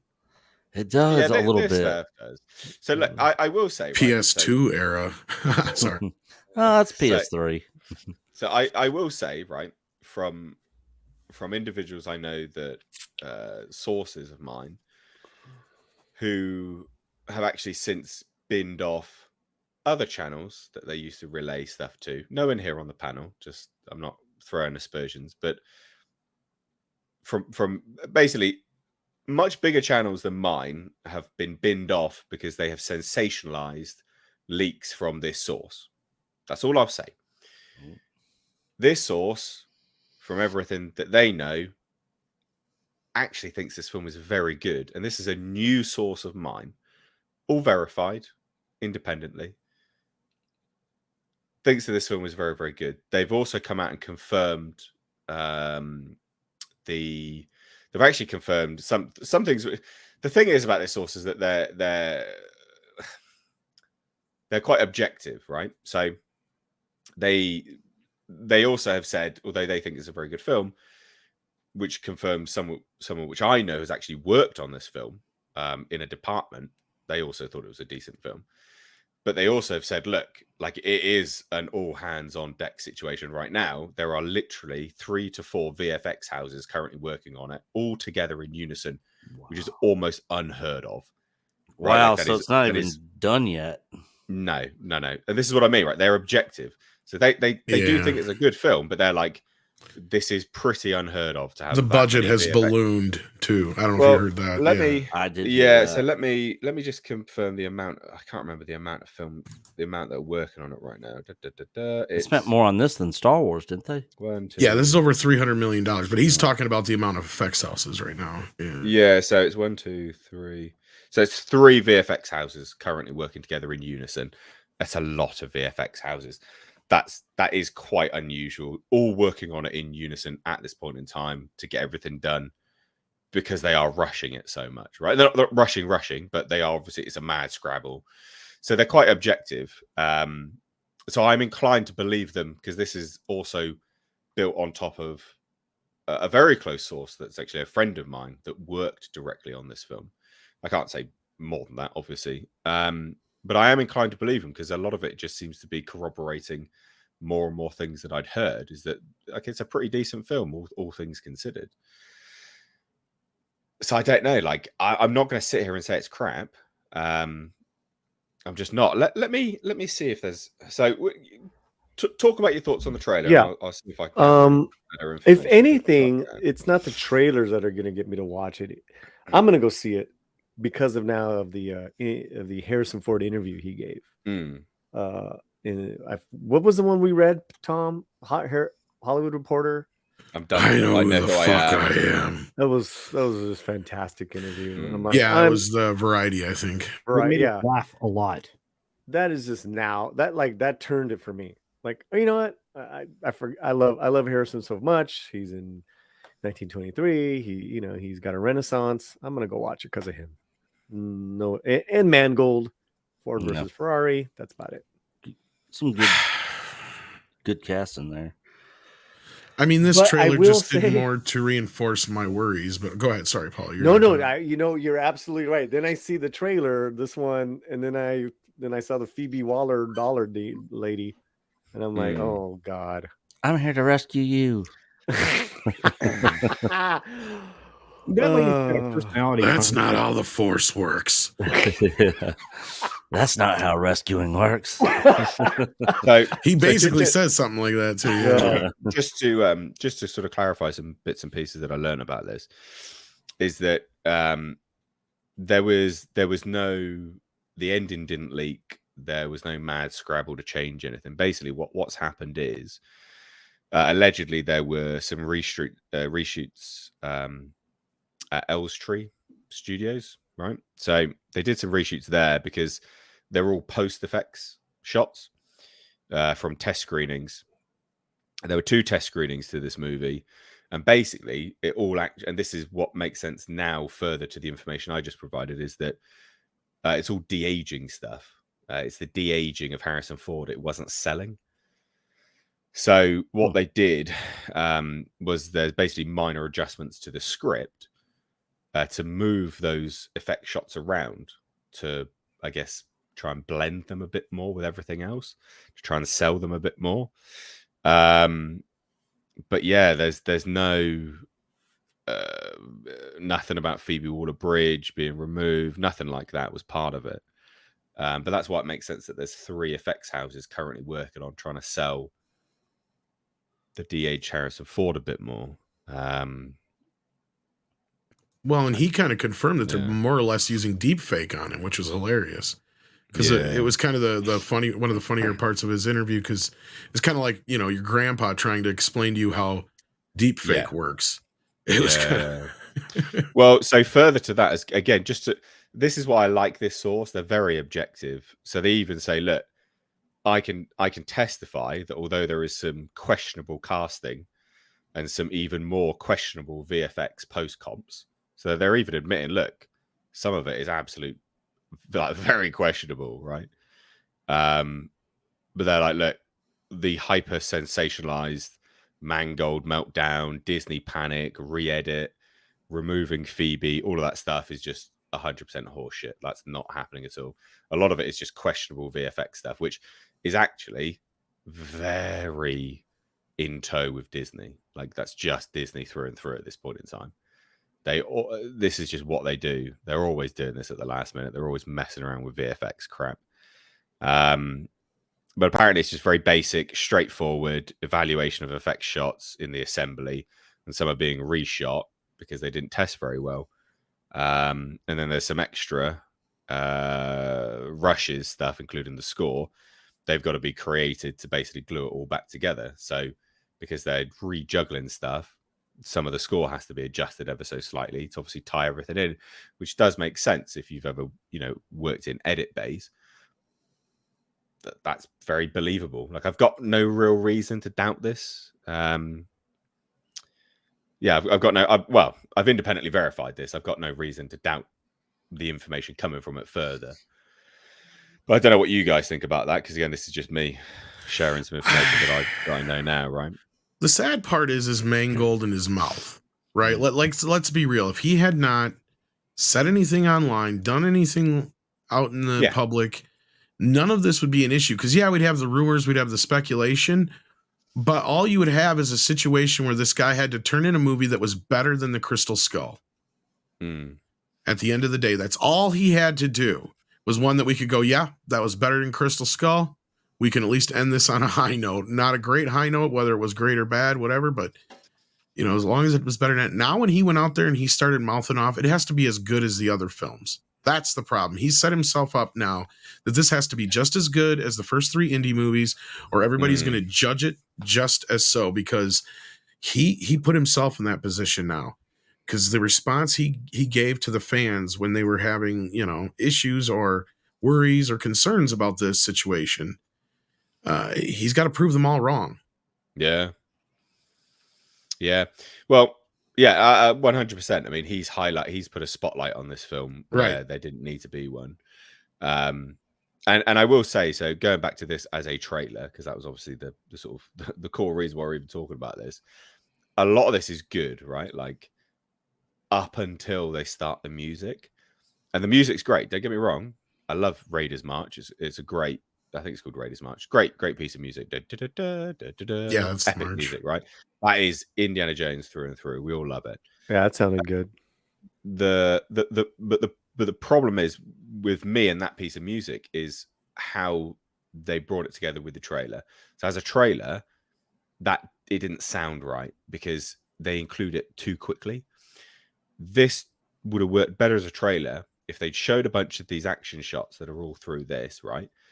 And then they faded in that music, and then they ended with the start of this. To me, that would have made a better trailer, because we would have got the music built up nicely rather than just whack straight in there. It doesn't fade in properly. Well, it's not faded in enough. That's just that's a critique of mine. I see what you're saying. Can I come out with this with a different angle, though? Yeah, of course. Here's my thing about this, and this is what I got a response from my normie friends again last night or night before was basically, we're getting another Indiana Jones movie. Like a lot of people were not aware until this was the moment that a large portion of America was aware. And I don't think this was the trailer to sell this movie with, to be honest with you. You've kind of buried the lead. Like this trailer should have been all about Indiana Jones is freaking back, baby. Right? Like, see, they kind of have that here, but it's not in the way that I would have sold this movie. If this is how you're doing this, this feels like Crystal Skull all over again to me.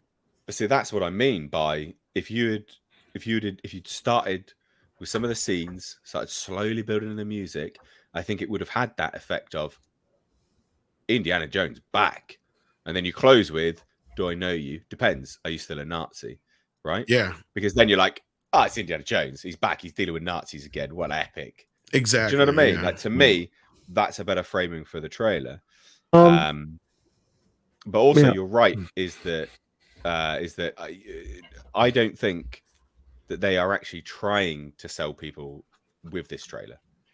And I think that's why, because if you think of the movies that they're trying to sell to people, I think that they think this will just get good word of mouth. I think that's what they're banking on, because they paid so much money for Guardians of the Galaxy, which is, it's a fine trailer. Doesn't really show anything. It's just, there you go, Guardians of the Galaxy, they're doing something and it's all a bit sad and, oh, wow. I think they're banking on this being good word of mouth, which I think is actually another good sign potentially, or bad sign. But that's how I think, because otherwise, it's only 30 seconds they showed. Yeah. Sorry, Paul, are you going to say? No. I've forgotten that Antonio Banderas is in this film. So, So apparently did they? Yeah, and I was just going to say they've done a in the piss poor chat job. Yeah, of letting us know that. He was in one scene in the first trailer that was shown. Yeah, just one scene. Yeah.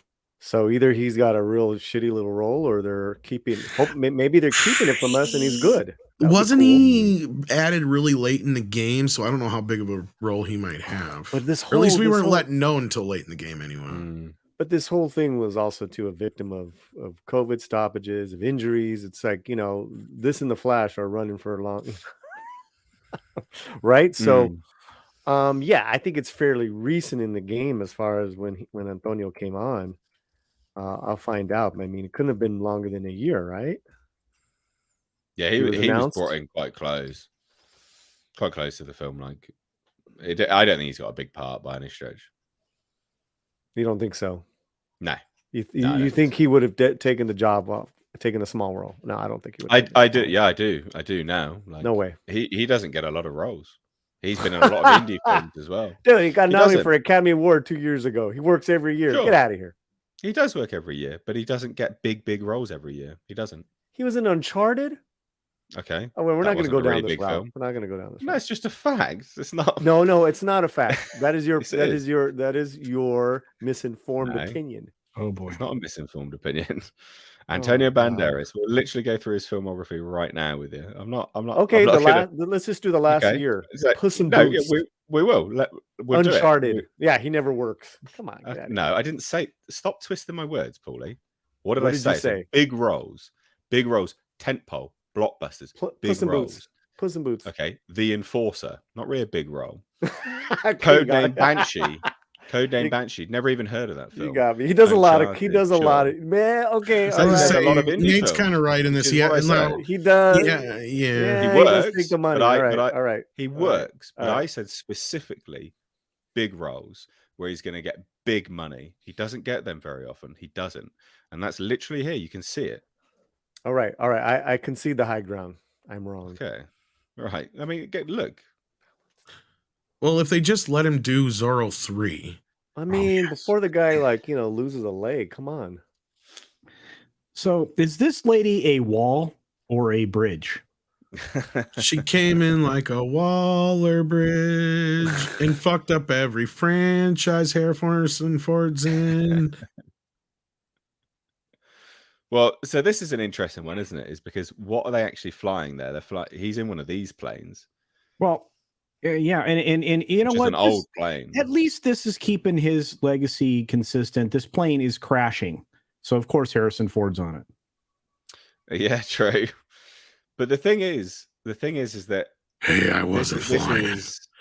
This is out of time, though, isn't it? This wouldn't be. Before we go on, can we address something, Mr. H? Before we go on, depends what it is. Plane crashes.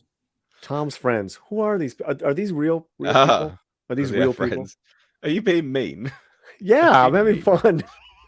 No, you're too antagonistic. The voices in my head are the only friends I got. Listen, Paulie. they're in the chat, and I just play around. I'm just God, some stimulation over here, guys. But so Wow, this is you're not allowed to show that. You can't show that on a screen there. This is a B-2 bomber, right? So this wouldn't be active.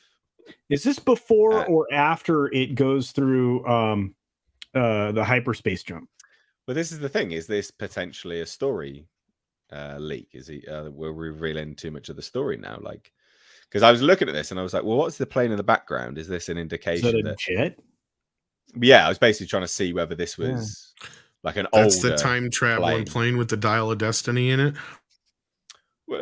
Well, there's something to this. Like that's a plane out of time. That's a bomber out of time, isn't it? Right. So that looks like a fighter jet in the back, doesn't it? Does it though? Like in 1960s, at least. Very weird. I don't know.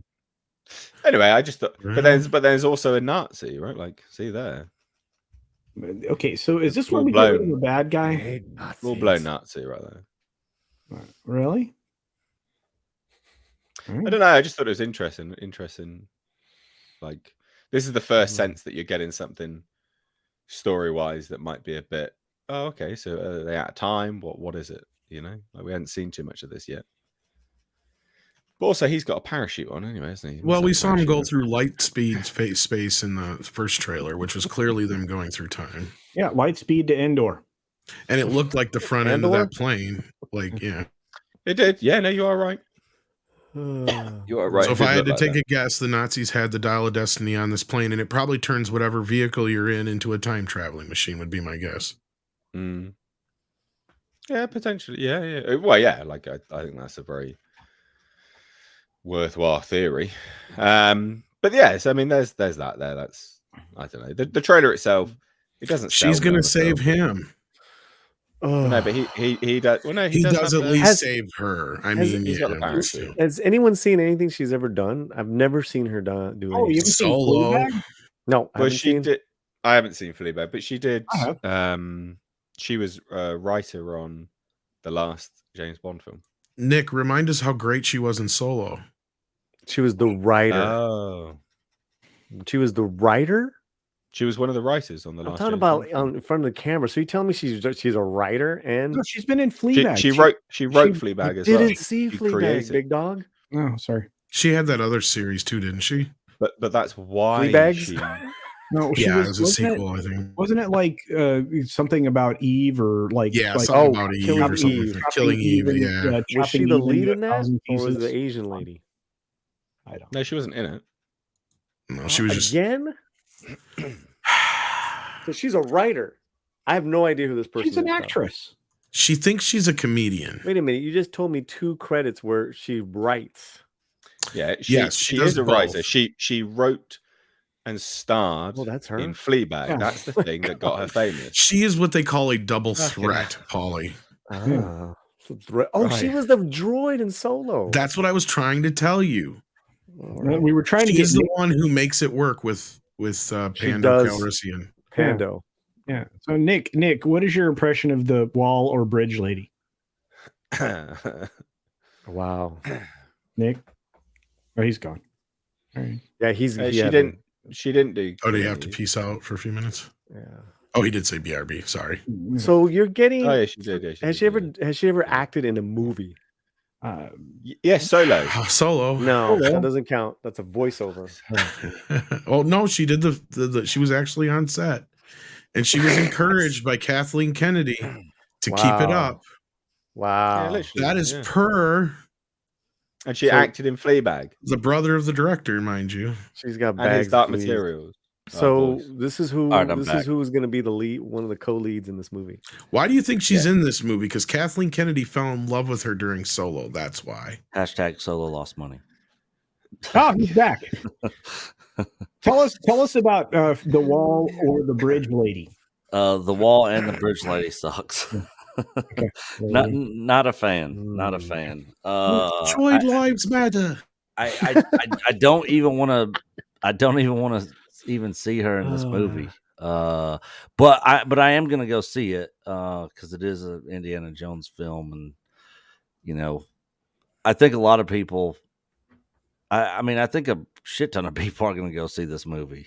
I reckon they're selling it on word of mouth. I reckon. Yeah. That's what they're gonna do.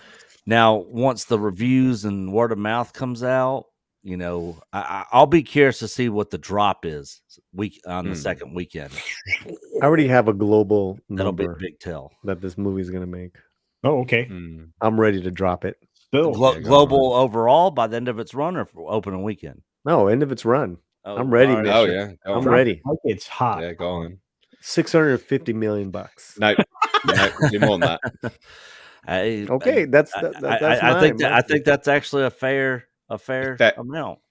Definitely not. Do you know why it's Dude, not? if the word of mouth is that bad, man. Tell me maybe- why. Tell me why, Nate. Because the last film had terrible word of mouth, and that hit over $700 million, and you have to account for inflation. Okay, so there's two that's a different good things with that. It's a different era. It still had you know, some mystique about it, right? Spielberg and Lucas were involved. Still some mystique. Spielberg and Lucas, and you forget what a name at the time Shia had. That's true. There's Yeah, none of that here. Yeah, that's a There's good still none not of that counting here. for inflation. The other side of that, though, is that Indiana Jones and the Star Wars crowd, even though there is some crossover, you they were are a doing different audience. I thought you were going to do another title, Indiana Jones. And the I mean, they destroyed Luke, Han, and Leia, and now people are some people are because I mean I've seen the comments a lot. I've seen a lot of people say they're not going to sit there and watch Disney destroy Indiana Jones next, so they're not even going. So I know there's people out there that aren't even going to go see it. I'll change my. But also- I'll change my number. Okay. There will be people going to see this because it is Harrison Ford's last. That's what outing. I mean. He's made that public. He said, "This is the last time I'm playing it."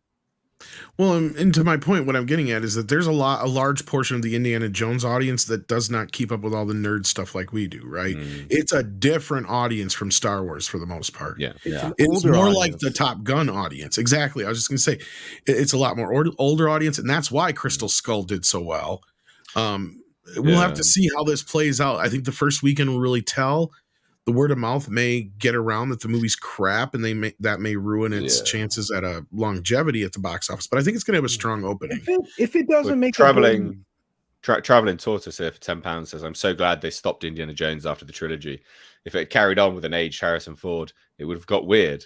Glad they rode into the sunset at the end of the Last Crusade." this is true. Sorry, I had to throw that one in there. If it Well, The that's what doesn't, he best part did is that can be your canon. if it doesn't, yeah, that's your head canon. If it Yeah. doesn't make $1 billion after costing $300 million, That's the then- bigger thing for Disney. Yeah, it'll have to be renamed Indiana Jones and the Disaster of Kennedy. Mexican Yeah. Eye Man Oh my breaking God! breaking up the fight here. Paulie, Yes. Yes. be nice to Nate. Mr. H, please do not judge my people based on meanie face Tina Slack. Mustache Man. P.S. Great show as per usual. Mikey? I know, Mikey. He's just like Johnny Legs. He wishes he was Italian with that Oh, mustache. dear. I think You too, Tom. You too. You'd make huh, a boy? better Luigi than he You did, too. though. I'll That's tell you that, true. Paulie. That's true, Paulie. You would have been a better. Thank you, Mike, Mario. for the super chat. Thank you guys. For super chat. Hit that thumbs up button as well. We've got under 300 likes, but we've got like 340. Oh, did anybody else call the Mario number? Hit that thumbs up button. Oh, it's so Great great. crowd. Great crowd. Sorry, I didn't mean to interrupt you there, Nate. But like, yeah, did you see the Mario ad and that had like a number on it? And if you call it, you I actually didn't. get to hear Charlie Oh, Day. really? Yeah. Oh, Yeah. it's so No good. way. Really? Good. Did you call Yeah, it? he's like, Really hey, is. it's me, Luigi. Welcome to Mario Brothers Plumbing. That's so cool, man. cool. That's cool. They're Yeah, it's doing really everything great. right. Yes. They're doing everything That should right do with really that well. movie. That will do really That's well. I reckon. probably That's going to be your big. Well, the genius of that trailer was they used the theme song from the 80s cartoon, their late 80s, so early you get 90s the old, cartoon. Yeah. and then you get the new, right? And going against what we were saying about Indiana Jones there, they did it at the perfect crowd, right? Yeah. They showed this during the Super Bowl, so the adults were seeing it now. Right. And they knew exactly the audience they were going for, and it was people in our age, right? To go, oh, I know that song. That's the Mario. There's a Mario Brothers movie. We're going to see that. We all play Donkey Kong. Mm-hmm. And they did it just like the Ghostbusters commercial. Oh, we got Puppy. Puppy. Doggo. He just walked in and Right. sat down near me. See, we always make fun of dogs being easily distracted, but you ever notice how humans are so easily distracted by dog? We love dog. We love dog. 750. Everyone's like, yeah, dogs are always so distracted by squirrels. Oh, so that's the question I had, Culture Man. How much money does Indiana Jones have to make to break? He's not wrong about the billion part. $1 billion. Wow. Yeah, That's possible. It's a little cheaper than Avatar, but it doesn't have the amortization that Avatar does. That's the problem. How much did they spend on that commercial for the Super Bowl? Well, they're not $1 million a second now. There, I don't remember the tax refund they got from Batgirl. That's what they. That was wrong company. Wrong. That was for Flash. No. Well, that's what I'm saying. Yeah, that. I'm telling you right now, I would be very worried about profitability for Indiana Jones. So yeah, $1 billion. Yeah, I mean, I great, right? I covered that in the video about its budget revealed. Is like, yeah, like they are, no matter whether the film is good or bad, they are insane on spending that much money on the film because right. So even if it's brilliant, yeah, it doesn't matter. Like they were struggling to make money on that because the last film only cleared $700+ million.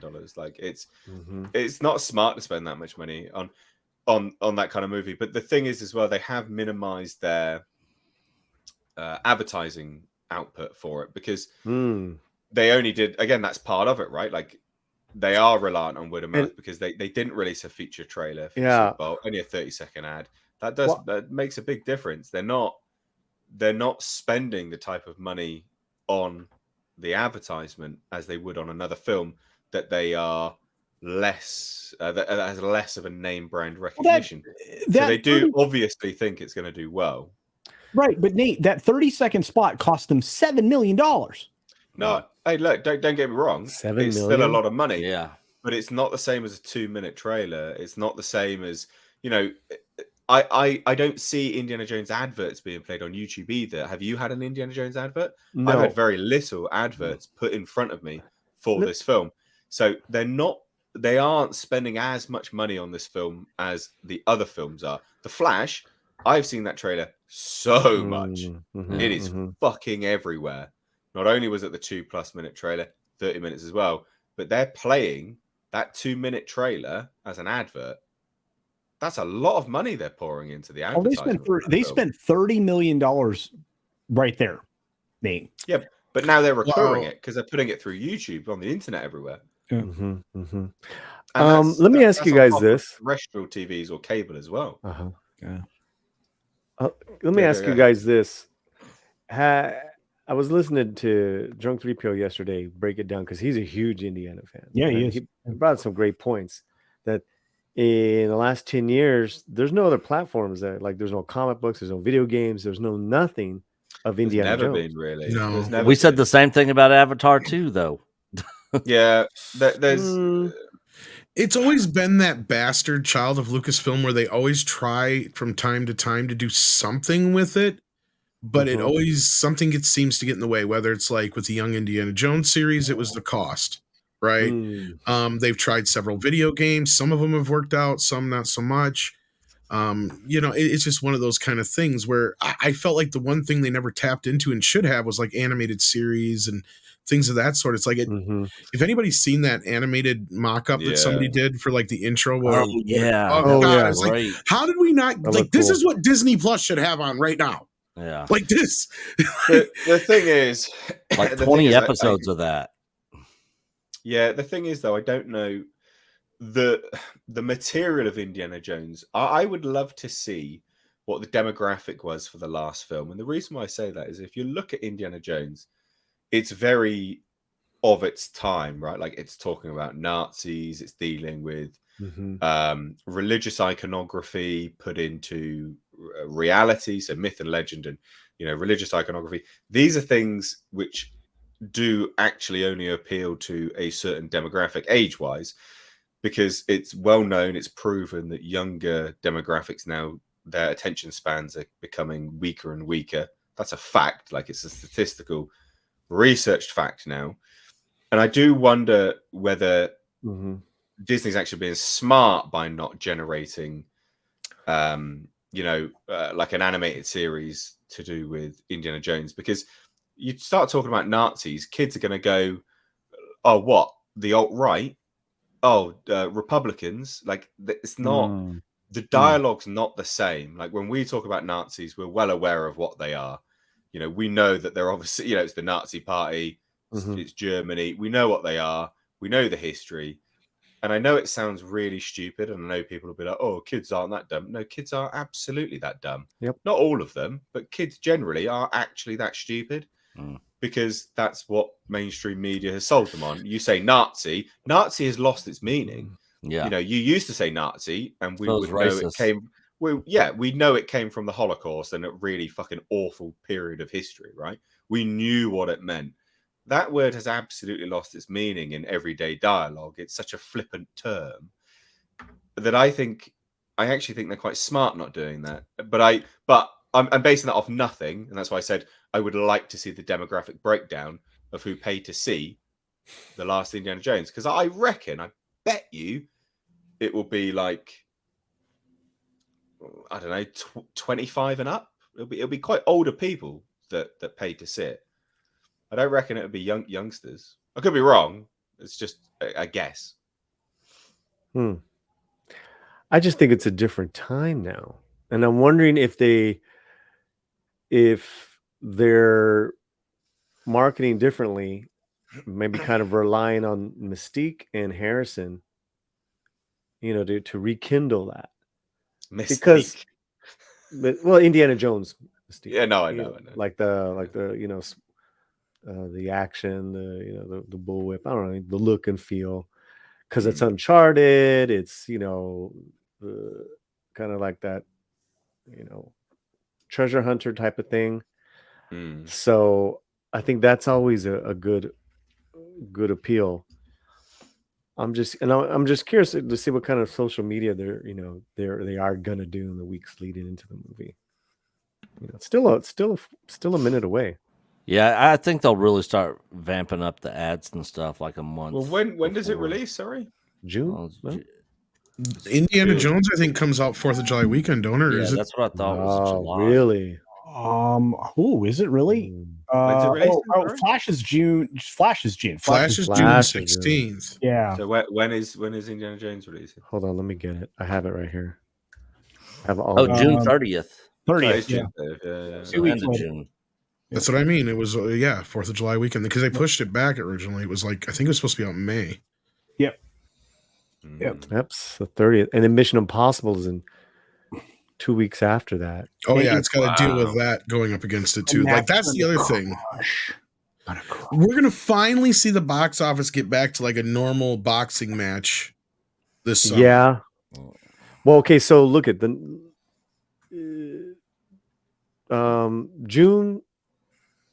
early June, Spider-Verse, Transformers. The 2nd and the 9th. I thought Spider-Verse got pushed to Christmas. Oh, did it? Okay. I might be wrong, but I thought it did. This is only a couple weeks old. Maybe, I don't know, but I'm going off of also DC's The Flash on the 16th.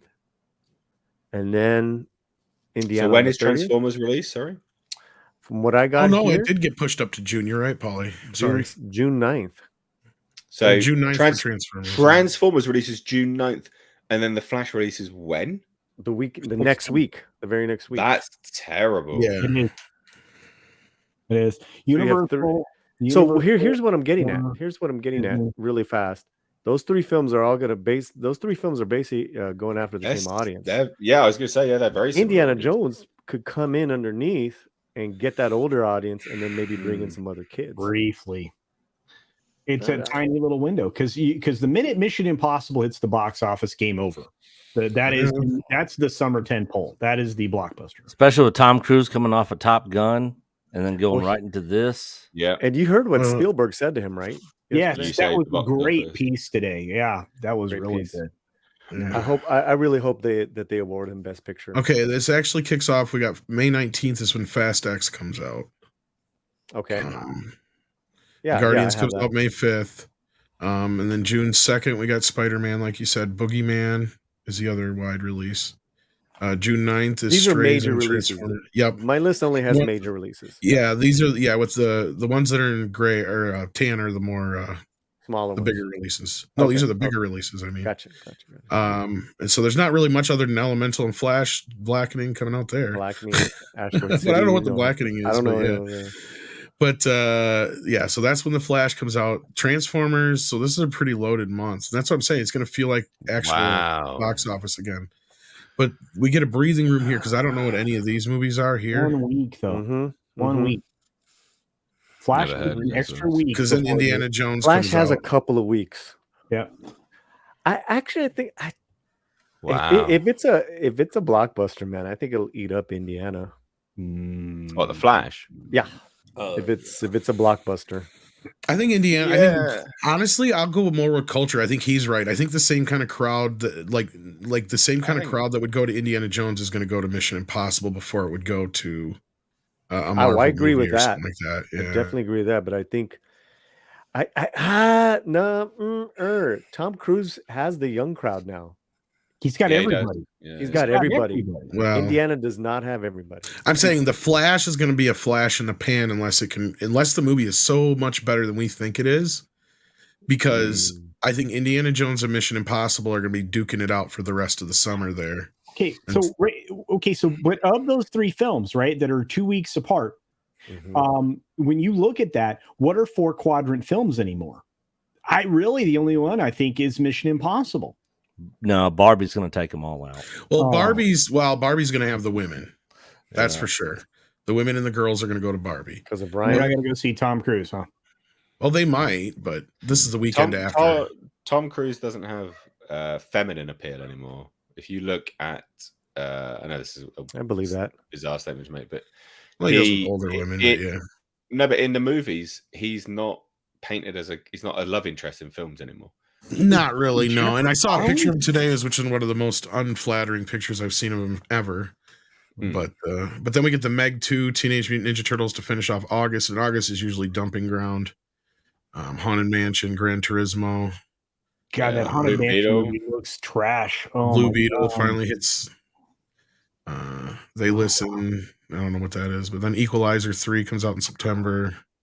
Nun 2. Expendables 4 comes out at the end of September.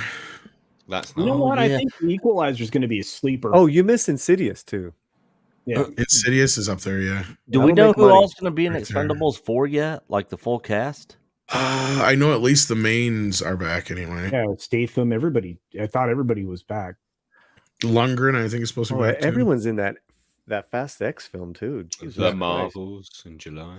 The Marvels is the one I think is going to be the big dumper, right? They're gonna because you've got that's why they put it at the end of July because they're like, well, there's no films coming out in August that'll challenge it. So if they had any faith in the Marvels, they would have saved it for Thanksgiving. I agree with you, Nate.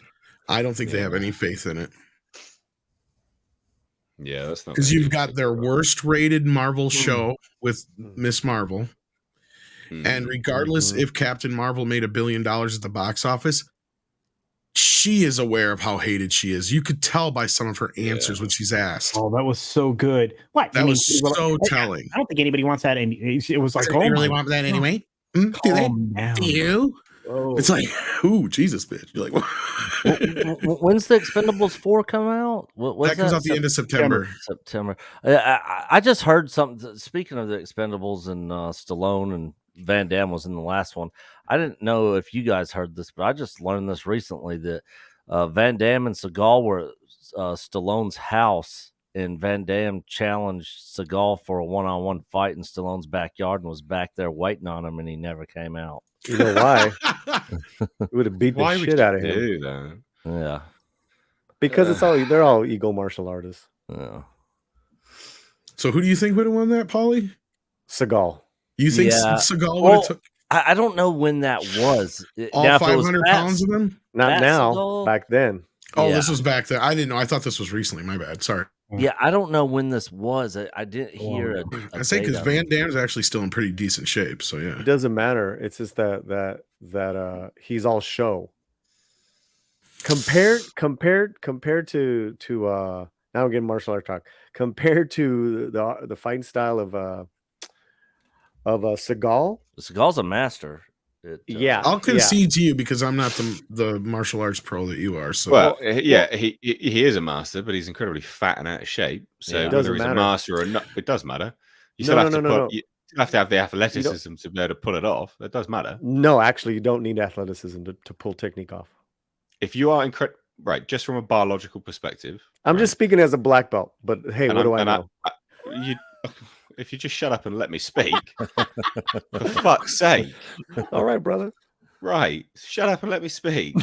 From a biological perspective, Yes. if you're fat and out of shape, right, you're tight, your muscles are absolutely wrecked because you are not in physical condition. You are, right? You're not fat and out Slow. of shape, Paulie. You have flexibility for starters. If you're fat and your posture's wrecked, it does matter.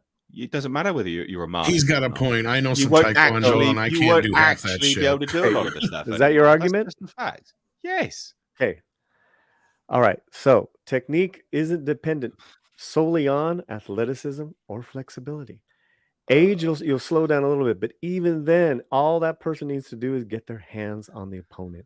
And especially with Aikido, it is using that person's body leverage Grappling. against Yeah, themselves. It's He's not gotta put his- kicking and he's- punching. he's I'd give gotta it get to you his if you're hands talking. on him. I'd give it to you if you're talking about like, hey, the two Taekwondo artists, different animal. So I've heard, and Paulie might be able to answer this, but I heard But- a lot of martial arts people said that Seagal's what was it, Aikido or Aikido. yeah, it is not really a real martial art. It's No, what? Don't get him started, Nick. yeah. Paul will turn on you. I didn't say it. I've just heard other martial artists say that it's not a real. It's more of like a dance type thing. Whoa. No, you're thinking of Tai Chi, and even Tai Chi. There's an art of Tai. There's a form of Tai Chi that's pretty deadly. Aikido is pretty legit. It's pretty brutal, man. The only thing brutal about Steven Seagal is his fucking waist and hairline. Oh my god. And that black hair color that he puts in So there. what I was gonna say is that these guys are all okay. Whatever style, because people are arguing in the chat. What I don't want to argue about styles. What I will argue to you guys about, I know it's not even an argument. I know for a fact that a lot of these. No. Just listen to me. Listen to me. I'm listening, so I'm laughing. A lot of these martial artists who are movie stars have challenged each other on the set over the years. That's why that Bruce Lee Tarantino thing is so on point, because a lot of those people did that shit because they wanted to know who was the best of the best on that set. Okay. And the only reason why I know this is because the guy who trained me told me that story of Seagal challenging every motherfucker on every set. So, Hey, I've heard those stories too, and that's why I was asking, because I've heard he's kind of a hothead like that. But yeah. You know, he's beat some people up, and he's backed down from some people. That's just it. Interesting. Yeah. If I was going to do one, I'd want to learn Jeet Kune Do. Oh God, that's now. I would advise you in a different martial art, but that's just me. Oh Well, yeah, I'm sure. Nick, we're old probably not people, the best. so what we want to do is be able to wrap somebody up and take them to the ground. I do gotta say though, from Nate's perspective though, as somebody who actually was not a small guy, but actually very flexible when I was younger and took martial arts and used to do a lot of crazy shit. At my age now, if I tried to do even a smidgen of what I used to be able to, I would kill myself. Like, there's just no way I Well, I put my back out just getting up in the morning. Yeah, I know. If you would get up in the morning and do Polly's stretching class, I mean, you'd be in good shape, bro. He knows I need to get back. He just took off. Did you see that? I was talking to him directly, and he just took the fuck off. So much love. Sorry, my language, but he was like, "Oh, Tom's talking to me. I gotta run." That's it. Yeah. Sorry, I got us off topic here. And just real quick, we've got one more super chat dropped in from Mark and Varron for €20. It says, Mr. H and everyone, go watch Sniper Special Ops by Steven Seagal. What a fantastic movie. Incredible, coherent, interesting plot and tremendous fighting scenes. It will hold you to the edge of a mountain. I'm guessing that's sarcasm. I'm guessing that is brutal sarcasm, but I could be. It must be because I have never heard of that movie. I've never heard of the film. So I mean, he only does direct to DVD stuff now, don't he? Anyway, I'm not gonna lie. I'm not gonna watch any of those movies. I hate him. Or was that Steven Seagal?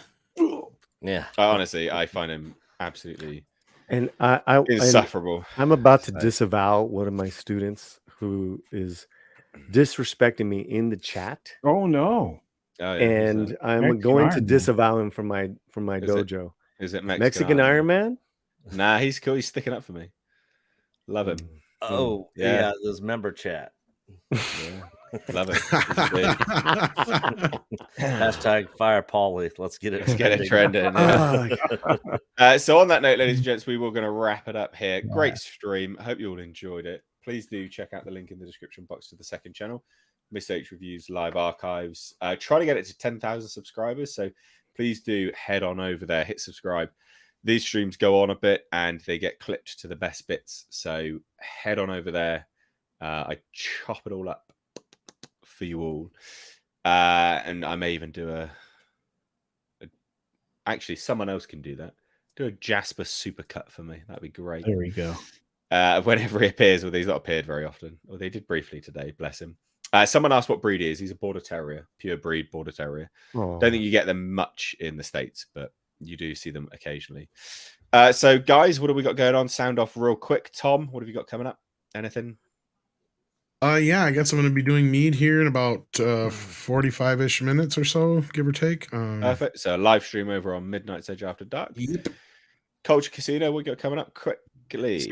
6-minute daily every weekday. So we'll be doing that tomorrow morning. Today was a bonus time. Thursday is another bonus time. So I'll go probably an hour easy those times. And then I'm going to try to do some videos this week, but I do have an interview I'm going to pre-record coming up with the creator director of Gordon. Yeah. So do check that film out. It is on YouTube. Creative Force Films, I believe is the name of it, company. Yep. And fantastic. Paulie, what do you got coming up real quick? Real quick, the early review is out, spoilers and all, up right now on my homepage of Ant-Man Quantumania. And then the post-8 show this Thursday with Alan Ning of Film Threat. Perfect. And Nick, let me guess, a chill stream with Coach? We are actually doing one tonight. Sweet. How did I guess? Yeah, well, we're trying to do them, when we can. But it's good to keep them up. With me working and him doing family stuff, we can't do them all the time. But we are actually doing one tonight. But first, we're going to actually record a video on some Jon Favreau news that has recently come out that we're going to hit on. And that's about it. We got our 4-year anniversary coming up at the end of March. We're trying to hit 30K by then. We're like a little under 2,500 away from 30K. So we're cool. Well, everyone in the chat, please do check out everyone's channels down below in the description box. Hit subscribe if you liked any of their input, or you head on to the channel and like their channels and content. Thank you all so much for watching, though. We'll be doing this again on Thursday, the Hcast. So every Tuesday and Thursday, set a notification for it. But thank you all so much from me and everyone else. Take care. Bye-bye. Bye, guys.